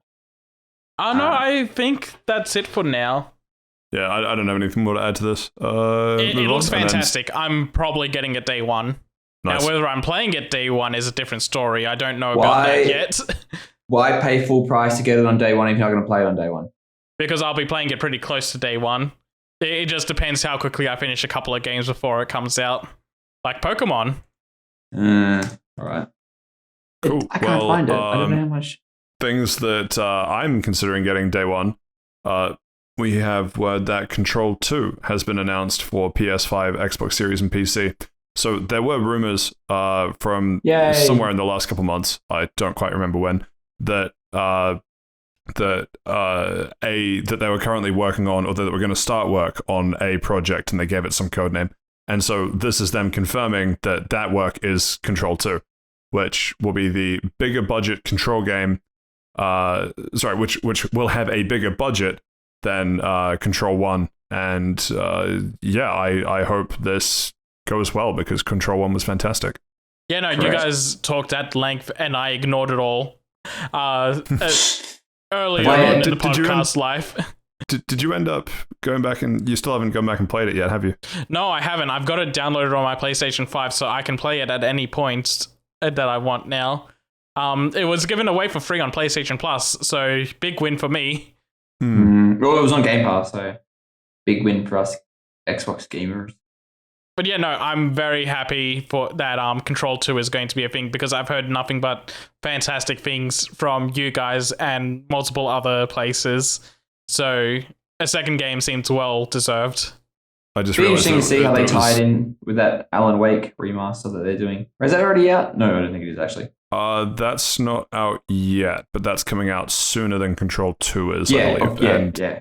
We've only got some concept art from Codename Heron was the thing I was thinking of. I just realized it was mentioned in the article. But yeah, we knew from, I think, a couple months ago that Codename Heron was the next project being worked on, but now we've been confirmed that Codename Heron is Control 2 and still built on Remedy's proprietary Northlight engine, currently in concept stages, but super looking forward to this. Should be good. I look forward to playing it 6 months after you guys talk about it on the podcast. On 2028. I'm trying my hardest to think of some sweet way that I can segue into this next one. I got no. Oh, okay. No, wait. Speaking of Control, Dave Bautista would really like to take control of the live-action Gears of War remake. I could hear the gears in your brain turning, trying to make that work. Yeah, that was really good. I think it landed. I think it did. Yeah. Yeah. Thanks. I think you took control as host. You took control. Yeah, I've definitely had worse segues. But yeah, I definitely had better though. Okay, well now you're just being hurtful. The internet collectively decided that Dave Bautista should be in the Gears of War live action movie, and then Bautista came out and said, "Yes." Yeah, he agrees. I believe in Gears of War 4, there was actually a skin to play Dave Bautista in the multiplayer. No, it was other WWE wrestlers. It was Austin Creed, Kofi Kingston, and Big E. They were all part of the New Day. I don't know what any of this means. Just he wasn't in it. Okay, apologies. You know what? As I'm saying this, I'm starting to realize that this might have been something we talked about on the docket last week. I did not listen to last week's episode. Sorry, fellas. The one I didn't listen to. I was there for you fucking saying that why not with Gen 2, and then you said it was Gen 4, man. And you guys pronounced the words of Gen 6 and 7 Pokemon very weird. What, Vivian? Vivillon. Patrick was very adamant about it being called Vivian. That's how it's pronounced, but it's spelled Vivillon, and that's how I will. Vivian. Anyway. Yeah, let's see what happens with that. I know that Batista basically did like a confirmation like Twitter video of him being like, yes, it should be me. And I know that the internet have also already cast a few other people as some of the other roles. I, not being an ex-bro growing up, have only played Gears of War at weird hours of the morning at sleepovers at friends' houses. So yeah, I've only played co-op horde modes for them. I have played 1, 2, and 3. They're very good. They were good cover-based shooters when they came out. I am not sure if they hold up now because they pretty much especially Gears of War 1, revolutionized the cover-based shooter. Yeah. There's a Crobcat video dismantling, is it 3 to 4 or 2 to 3? There's one where like it was going on a good path and then the one that came out after it like shat the bed in a bunch of ways. I think 3 was sort of like the end of the trilogy. 4, they did a couple of like new stuff, so it might be that. I honestly don't know. How many are there? 5, I believe. Plus, okay, it might have been 4 to 5 then, or it might have been comparing 3 and 5. But I think it was comparing the older ones to the newer ones and how they dropped off after they changed developers. Exactly like what happened with the Halo video and Left 4 Dead. Yeah, and Left 4 Dead 2, which is a weird one because it was the same developers for Left 4 Dead. It's just they didn't have the Valve touch. Well, hang on, are we talking about Left 4 Dead 1 or Left 4 Dead 2 or Left 4 Dead 2 to Back 4 Blood? Left 4 Dead 2 to Back 4 Blood. Yeah. Cool. Yeah, same page. Gears of War was one of those games that actually, like, I believe the characters move with weight. Like, it feels like they weigh a lot because they're in their big armor. And I don't know how else to describe it. This might sound kind of weird, but I, as I say, have only played Gears of War games at friends' houses for sleepovers where they had Xboxes and stuff. But the nostalgia rose-tinted glasses I have of how it felt to play those games is very similar to what I liked about playing something like Space Marine. Yeah, I've heard that. I've never played Space Marine, but I've heard that comparison.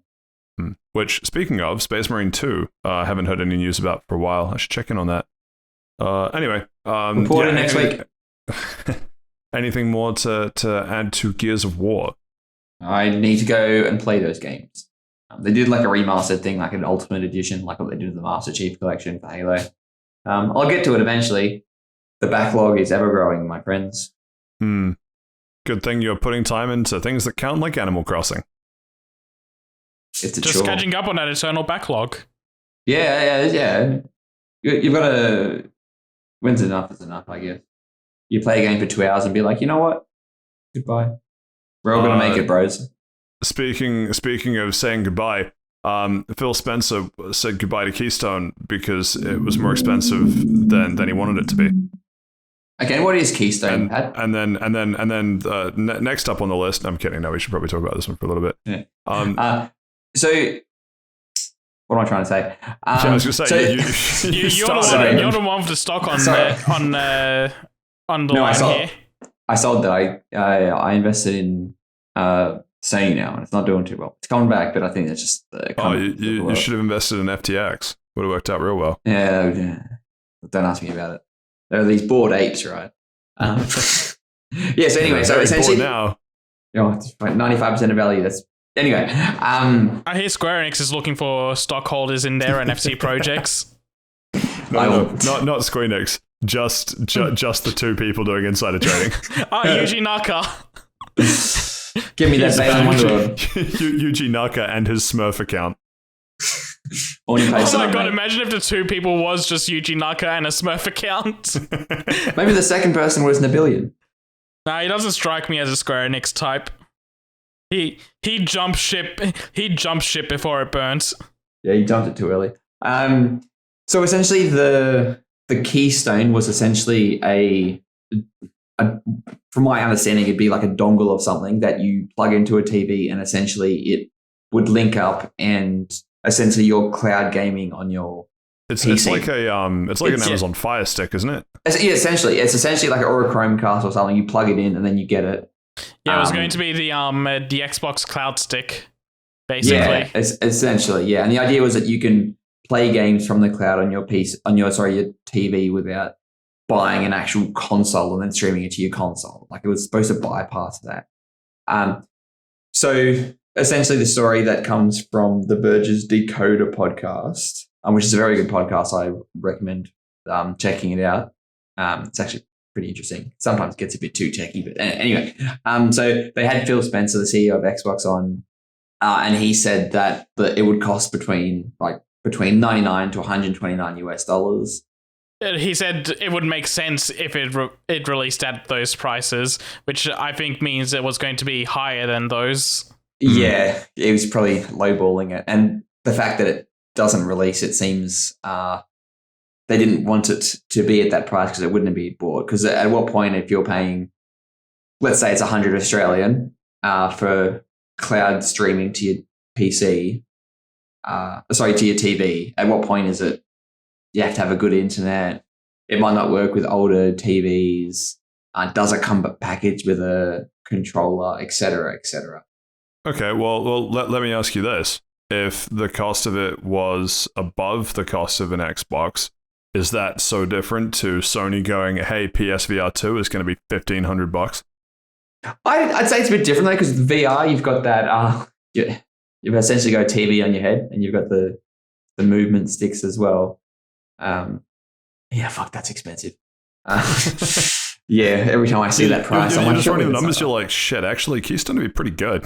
yeah. But at the same time, it's because it's in one part it would be like the marketing, and as someone who did a marketing degree at university that I do not use in my professional life, it would be very hard to explain to people what the fuck it does, and not saying, oh, it's an Xbox you plug into your TV.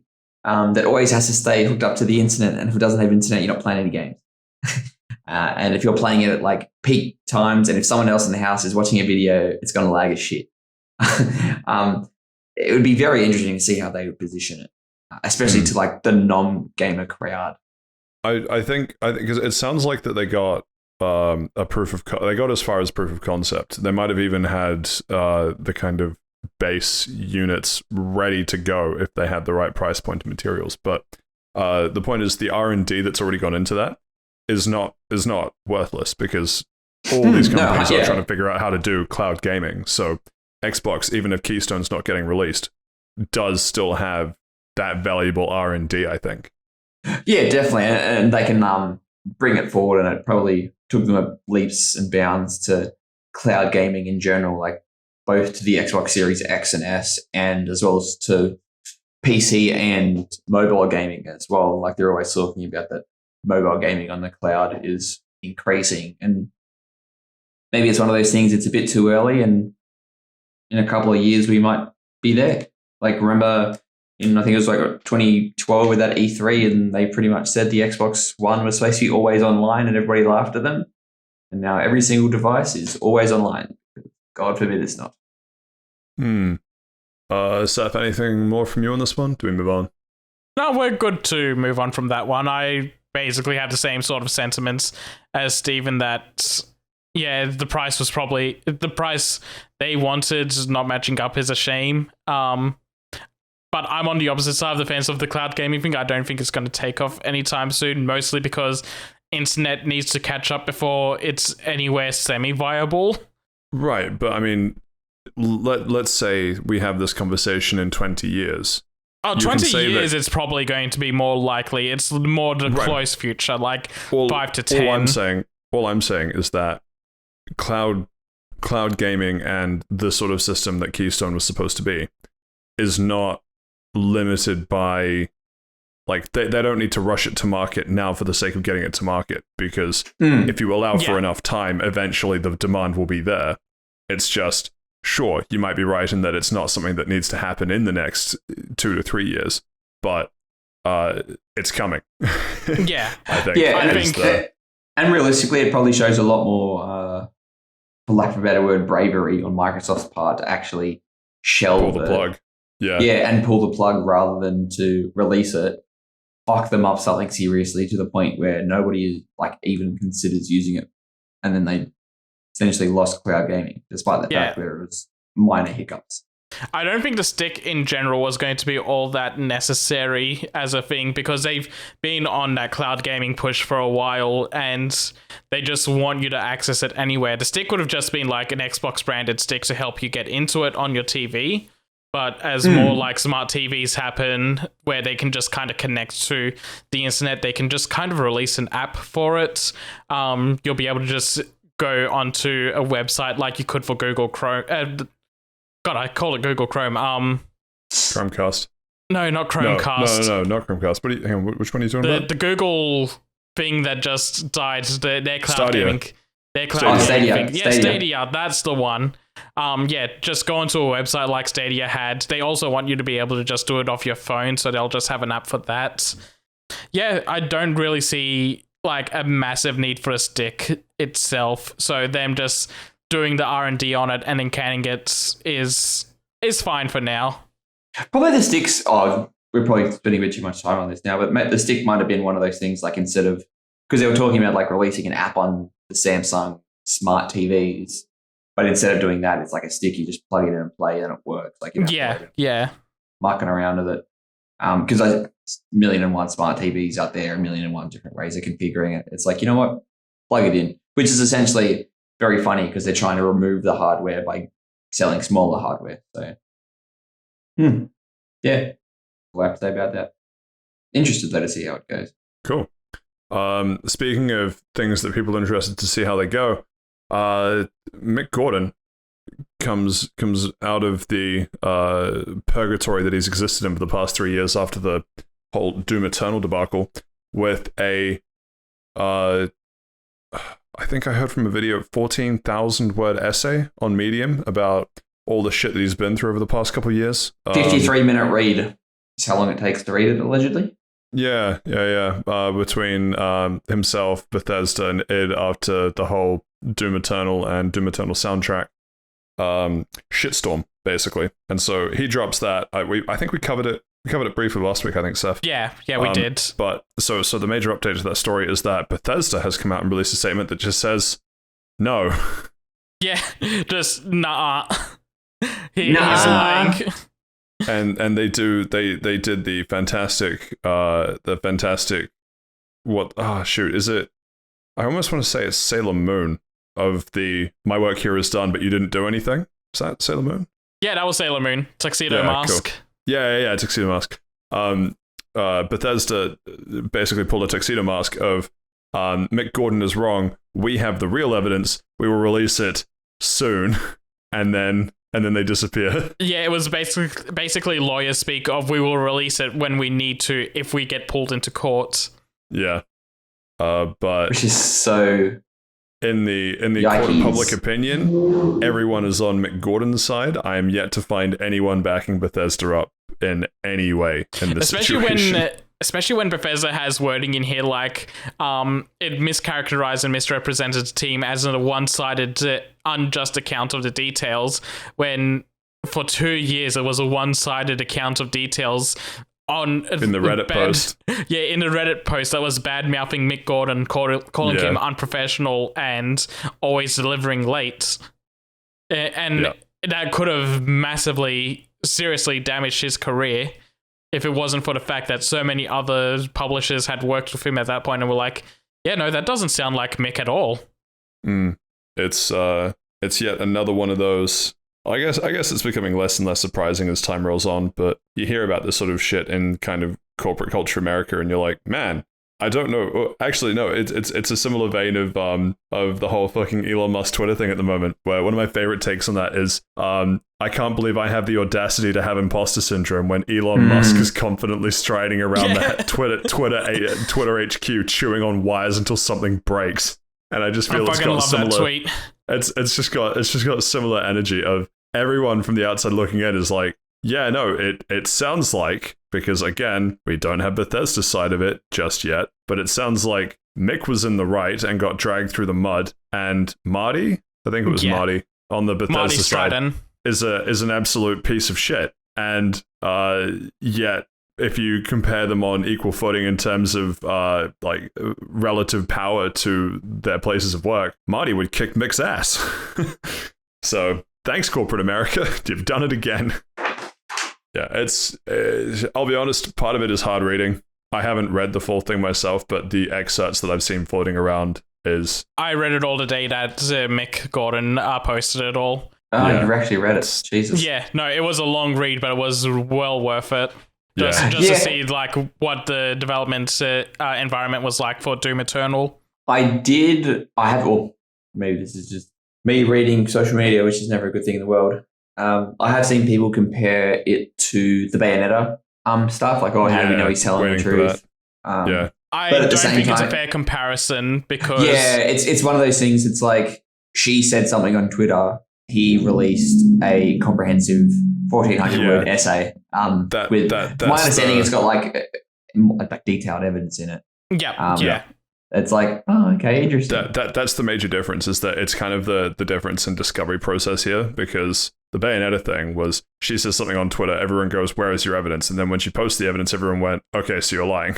Or, she didn't even post the evidence. Other people came out and was like, here's the information we received, and then she came out later and said, yeah, that information's right, but they're lying.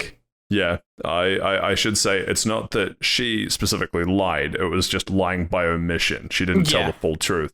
Whereas Mick Gordon's thing is, here is all the evidence, I'm saying they are lying. And so everyone goes, where is your... Oh, it's right here. And then they go to Bethesda and they're like, okay, so apparently you're lying. And then Bethesda goes, no, he's lying. And then they go, okay, so where's the evidence?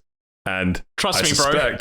Yeah, I suspect that'll then turn into a Bayonetta situation of either they produce the evidence or other people will come forward with evidence in favor of Mick, and everyone goes, oh, so you were lying. Yeah, which is... It is a very far cry to know that, like, that the damage she did not only to herself but to other people speaking out against. Yeah, but to keep the focus of this on Mick Gordon for a sec, the thing that I suspect, this is all just pure hearsay from me, but I suspect this will not have a happy ending because I don't think it matters what happens between Mick and Bethesda and id and everything else involved. I don't think this situation could possibly be bad enough for Bethesda or id to actually, like, I struggle to see a world where if Marty got away with this shit for 2 years, Marty suddenly gets fired on the back of the internet going, actually, yeah, he did lie. He's a bad guy. Mick was right. You know what I mean? I don't think we get justice here. The most realistic way I see this ending is they settle out of court, which Mick doesn't get like the apology or anything he deserves, but it does kind of clear his name if Bethesda had to settle. Yes. Yeah. But I guess I want more blood than I think I will get out of this story. Yeah. And that is upsetting. Better luck next time. Yeah. Speaking of upsetting, Kevin Conroy, Batman voice actor, died after a short battle with cancer. Yeah, no, this is awful news. Kevin Conroy is the Batman that I grew up with. He's the one I'm most familiar with. Same. Absolutely stellar voice. Love the man's work. Holy shit, it's such a loss that he's gone. Anything from your side, Steve? No, very sad news. I didn't really interact with him that much through media. I didn't really watch a lot of this stuff. But time comes for us all. And finally, in the news for this week, Game Awards 2022 have been announced, and I know a few of these are controversial. I don't think it's worth trying to list out the things that are nominated, but no. There's just a couple I want to touch on, and sure, they're probably the same ones I want to touch on. So start with yours. Okay, so I'm going to start from the bottom of the list and go up from where I want to start. So, best fighting game. Why the fuck is Sifu on this list? Sifu is a beat 'em up or an action game. It should be in best action game category, not a fucking fighting game. What are you doing, Keeley? Also, to be fair to Keeley, he doesn't make this list. He has to actually come out every year and go, guys, I don't make this list of nominations. This is from game journalists. They submit what they want for these. That's true. Then going to best action game. Why the fuck isn't Stranger of Paradise on this list? Like, I've been joking all year saying that Stranger of Paradise is Game of the Year. For me personally, it is, but I know it's not going to get that award from anyone. But it at least deserved a nomination for Best Action Game. It's such a good controlling game and very satisfying to kill and destroy enemies in that. It should have been on this list, and I feel it's being slighted here.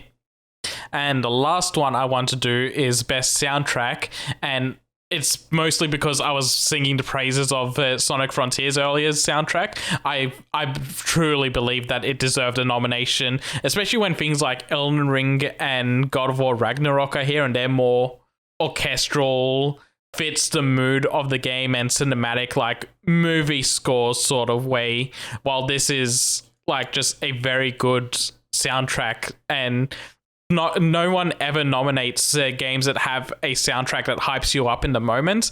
They always get overlooked for some reason. The same thing happened to Guilty Gear Strive, and I'm just kind of upset that always happens.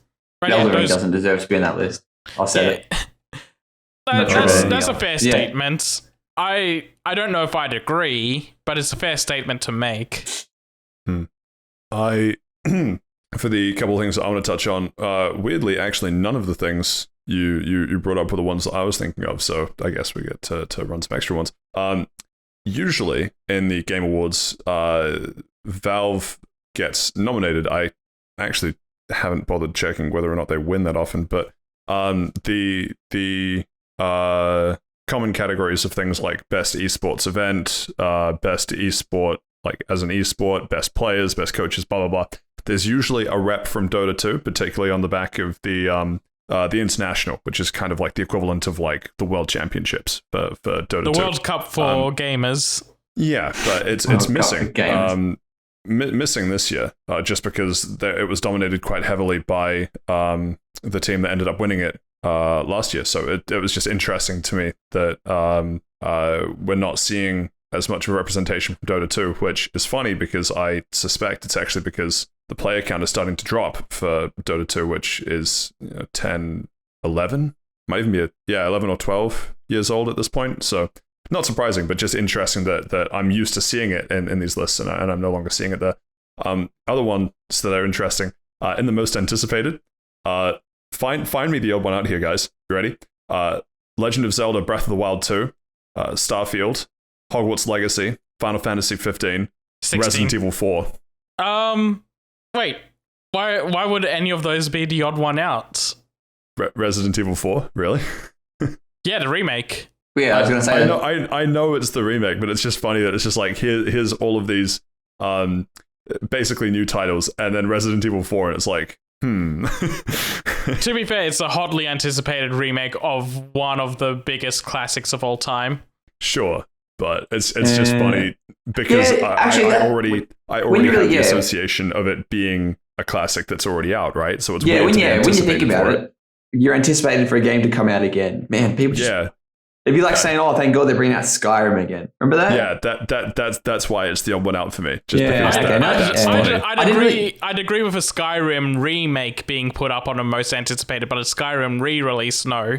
And that's why I think Resident Evil 4 is fair game, since it's a remake and it is doing new things to be anticipated about to see what the changes are. The other one, I think there were two more. One, best adaptation. This one, I do not know what will win because all of these are strong contenders. I think it's going to Edgerunners or Arcane. I think that's what it's between as well, but that's what it's between. Other than Uncharted, this is a stacked category. Yeah, that's fair. We have basically best adaptation of something that isn't a video game. Sorry, best adaptation of a video game into something that isn't a video game. And Arcane is in there. Cyberpunk Edgerunners is in there. Sonic the Hedgehog 2 is in there. And then there's also the Cuphead show and Uncharted. But like, yeah. Look, I'm a massive Sonic fan. I really like Sonic the Hedgehog 2. I don't think it's living up to Arcane or Edgerunners. That's kind of where I'm at as well. But that's what I'm saying. Like, this is a good category. And selfishly, I want Arcane to win. But that's only because I haven't actually watched Edgerunners yet. But I've heard just as good things about Edgerunners as Arcane. And Arcane, I loved. Still probably my favorite animated series that I've seen in the last good number of years.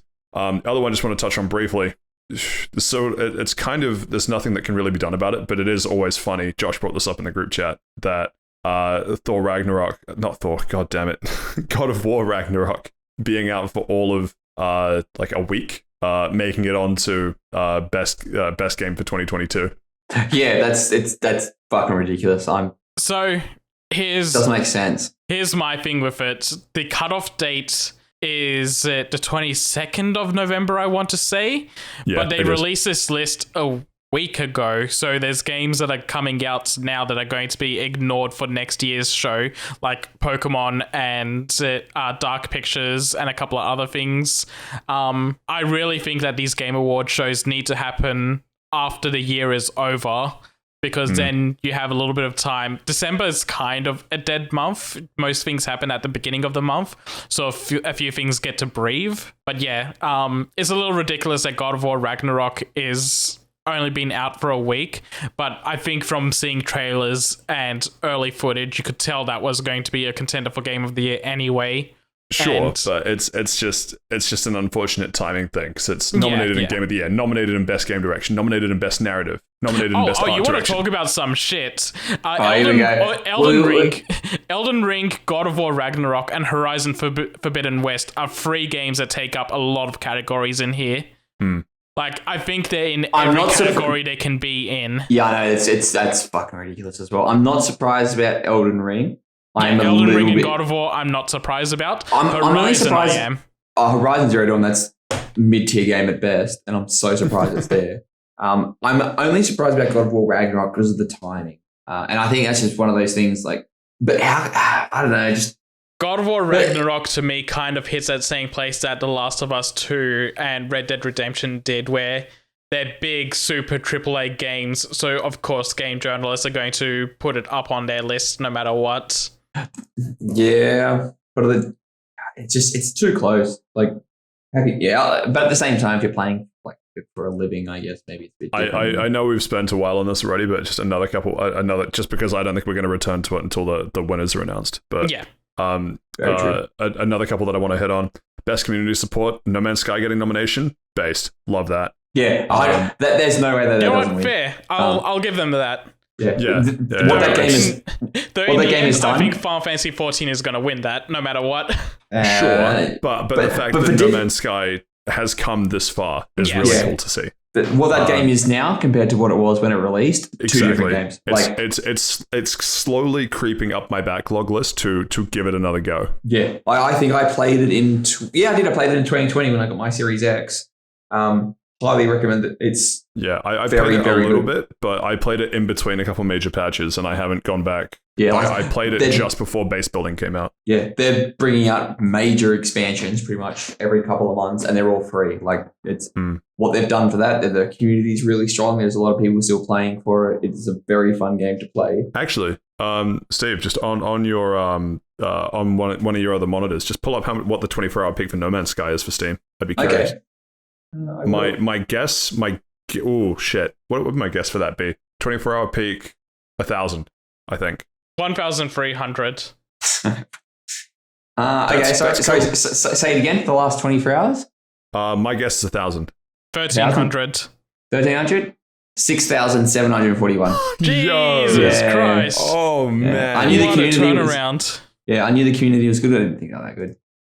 I need to be one of those 6,000 people soon. Other ones just want to hit best mobile game Diablo Immortal. Cursed. Hey Jamie, bring up how much game journalists brought up this list. Hey Jamie, bring up how much money Diablo Immortal is making fucking Blizzard. Yeah. There is something about people mobile gamers, and people that put money into this kind of stuff. I will never fucking comprehend. The whale experience, maybe because I don't have that dummy money to throw away, or because I'm not susceptible to gambling addiction. I literally cannot fucking understand it. No, I can't either. Final one, just because it's a sick meme from my side. Stray nominated for Game of the Year. Yeah. Fuck. I don't know if I can kind of see it, but that's very funny. I don't know if it deserves that nomination. It does look like a very good game. I have a hard time thinking of other things that could take its place, though. That's kind of it. It's just kind of like I look at that stacked up against other things in that category and go, "There's no way." But at the same time, it's like, okay, so we take it out. What do we put it there instead? Diablo Immortal. Clearly. Honestly, No Man's Sky. Yeah. It didn't come out this year, though. No, I know. But Scarlet Violet, though. Scarlet and Violet is getting fucked hard because it came out after this list was made and it's before the cutoff date. So it's not going to get nominated for anything next year, and it's not being nominated for anything this year. It won't get any. Yeah, it's too late. But peek behind the screen, they fucking did it. This is the Pokemon game that we always wanted. Oh, you're agreeing with Josh on that. Unfortunately, Josh said it was Game of the Year, and I don't want to agree with him because we're legally not allowed to as part of this podcast. But it is fantastic. They took the best parts of Arceus and the best parts of mainland games, and they. See, I've only played it for all of like 15 minutes, enough to get my first Pokemon. But before Scarlet Violet, from the first announcement trailer of Scarlet Violet, where they said this is what we want the game to be with the open world and that sort of stuff. I said, as part of when we were talking about Arceus, I really hope they take lessons from Arceus and put all the good bits into Scarlet Violet, and it sounds like they've done it, and I cannot wait. That's kind of what let's leave it. Let's leave it. Or when we actually do a Pokemon discussion. Yeah, which, funnily enough, rolls into the audience question for this week. Ash Ketchum, fresh off the back of his big Masters win. I was thinking about, do we actually have to spoiler alert that? No. The actual Pokemon company themselves it was put out such a press big release. news that everyone knew about it the moment it happened. Okay. And the fact that Pokemon, the social media pages from Pokemon itself are posting about it is fucking nuts. Yeah. So Ash Ketchum, fresh off his win, says, when's the Pokemon Scarlet Violet spoiler cast? Good question. There's a chance it'll be next week. There's a chance it'll be the week after. Or if we get everything we want to say out of the way in the 2 kind of regular shows, there might not even need to be one, which means there's no way that Josh can accidentally delete all the footage. So we'll be good. Give us a 2-week window of us to play it and talk about it, and an additional week to do a spoiler cast. It'll come out when it comes out. What I'm hoping is that part of the reason why we ended up doing a spoiler cast for Arceus was that there was so much 90-minute conversations about it. Yeah, but the thing that drove that was that so much of it was Arceus is so close to being a good game, but it falls down because of this reason. Yeah. And that turned into the discussion. What I'm hoping is that Scarlet Violet is all the best bits of Arceus, and we don't need the discussion of Scarlet Violet would be so much better if it did this thing, because either it did it, or the problems with it are deeper than what could effectively be patch or slight tweak type change. But see, the problem is we're going to have to repeat ourselves anyway, so it's going to turn into a 90-minute discussion because the first time we talked about it didn't get released. So now we have to repeat all those points again for the audience. I did not think of that until you just said it, and I hate that. Thanks, Seth. You're welcome. Yeah. Anyone else want to add anything to that? It's not the sort of question that I think we need to go too deep on. No. I'm loving the game so far. It'll come soon. Yeah, I think 2-week buffer to give us time to finish the game, and then we'll see what happens after that with a discussion. Because honestly, I kind of don't want to talk about it until I finish it. Yep, 100%. Cool. Well, that wraps the audience question up for this week. If you or someone that you know has an audience question that you want us to answer, get in touch. We're on Facebook, Fast Travel Lounge, Twitter, at Fast Travel Lounge -1 of the L's. Mailbox, fasttravellounge@gmail.com. Am I missing any? I don't have the usual speech in front of me. Can't Twitter, bring it up. Facebook. I mean, Twitter, while it's still alive, we might have to take the Twitter link down. If Twitter goes down, we'll figure something out. Maybe we'll make a Tumblr. Did Elon take the L? He's Elon now. He's been holding a pretty big L for a few years now. He's called Elon now. It lines up with when we made the Twitter account. But yeah, we're basically at time for this, the sweet half-century episode, the old episode 50.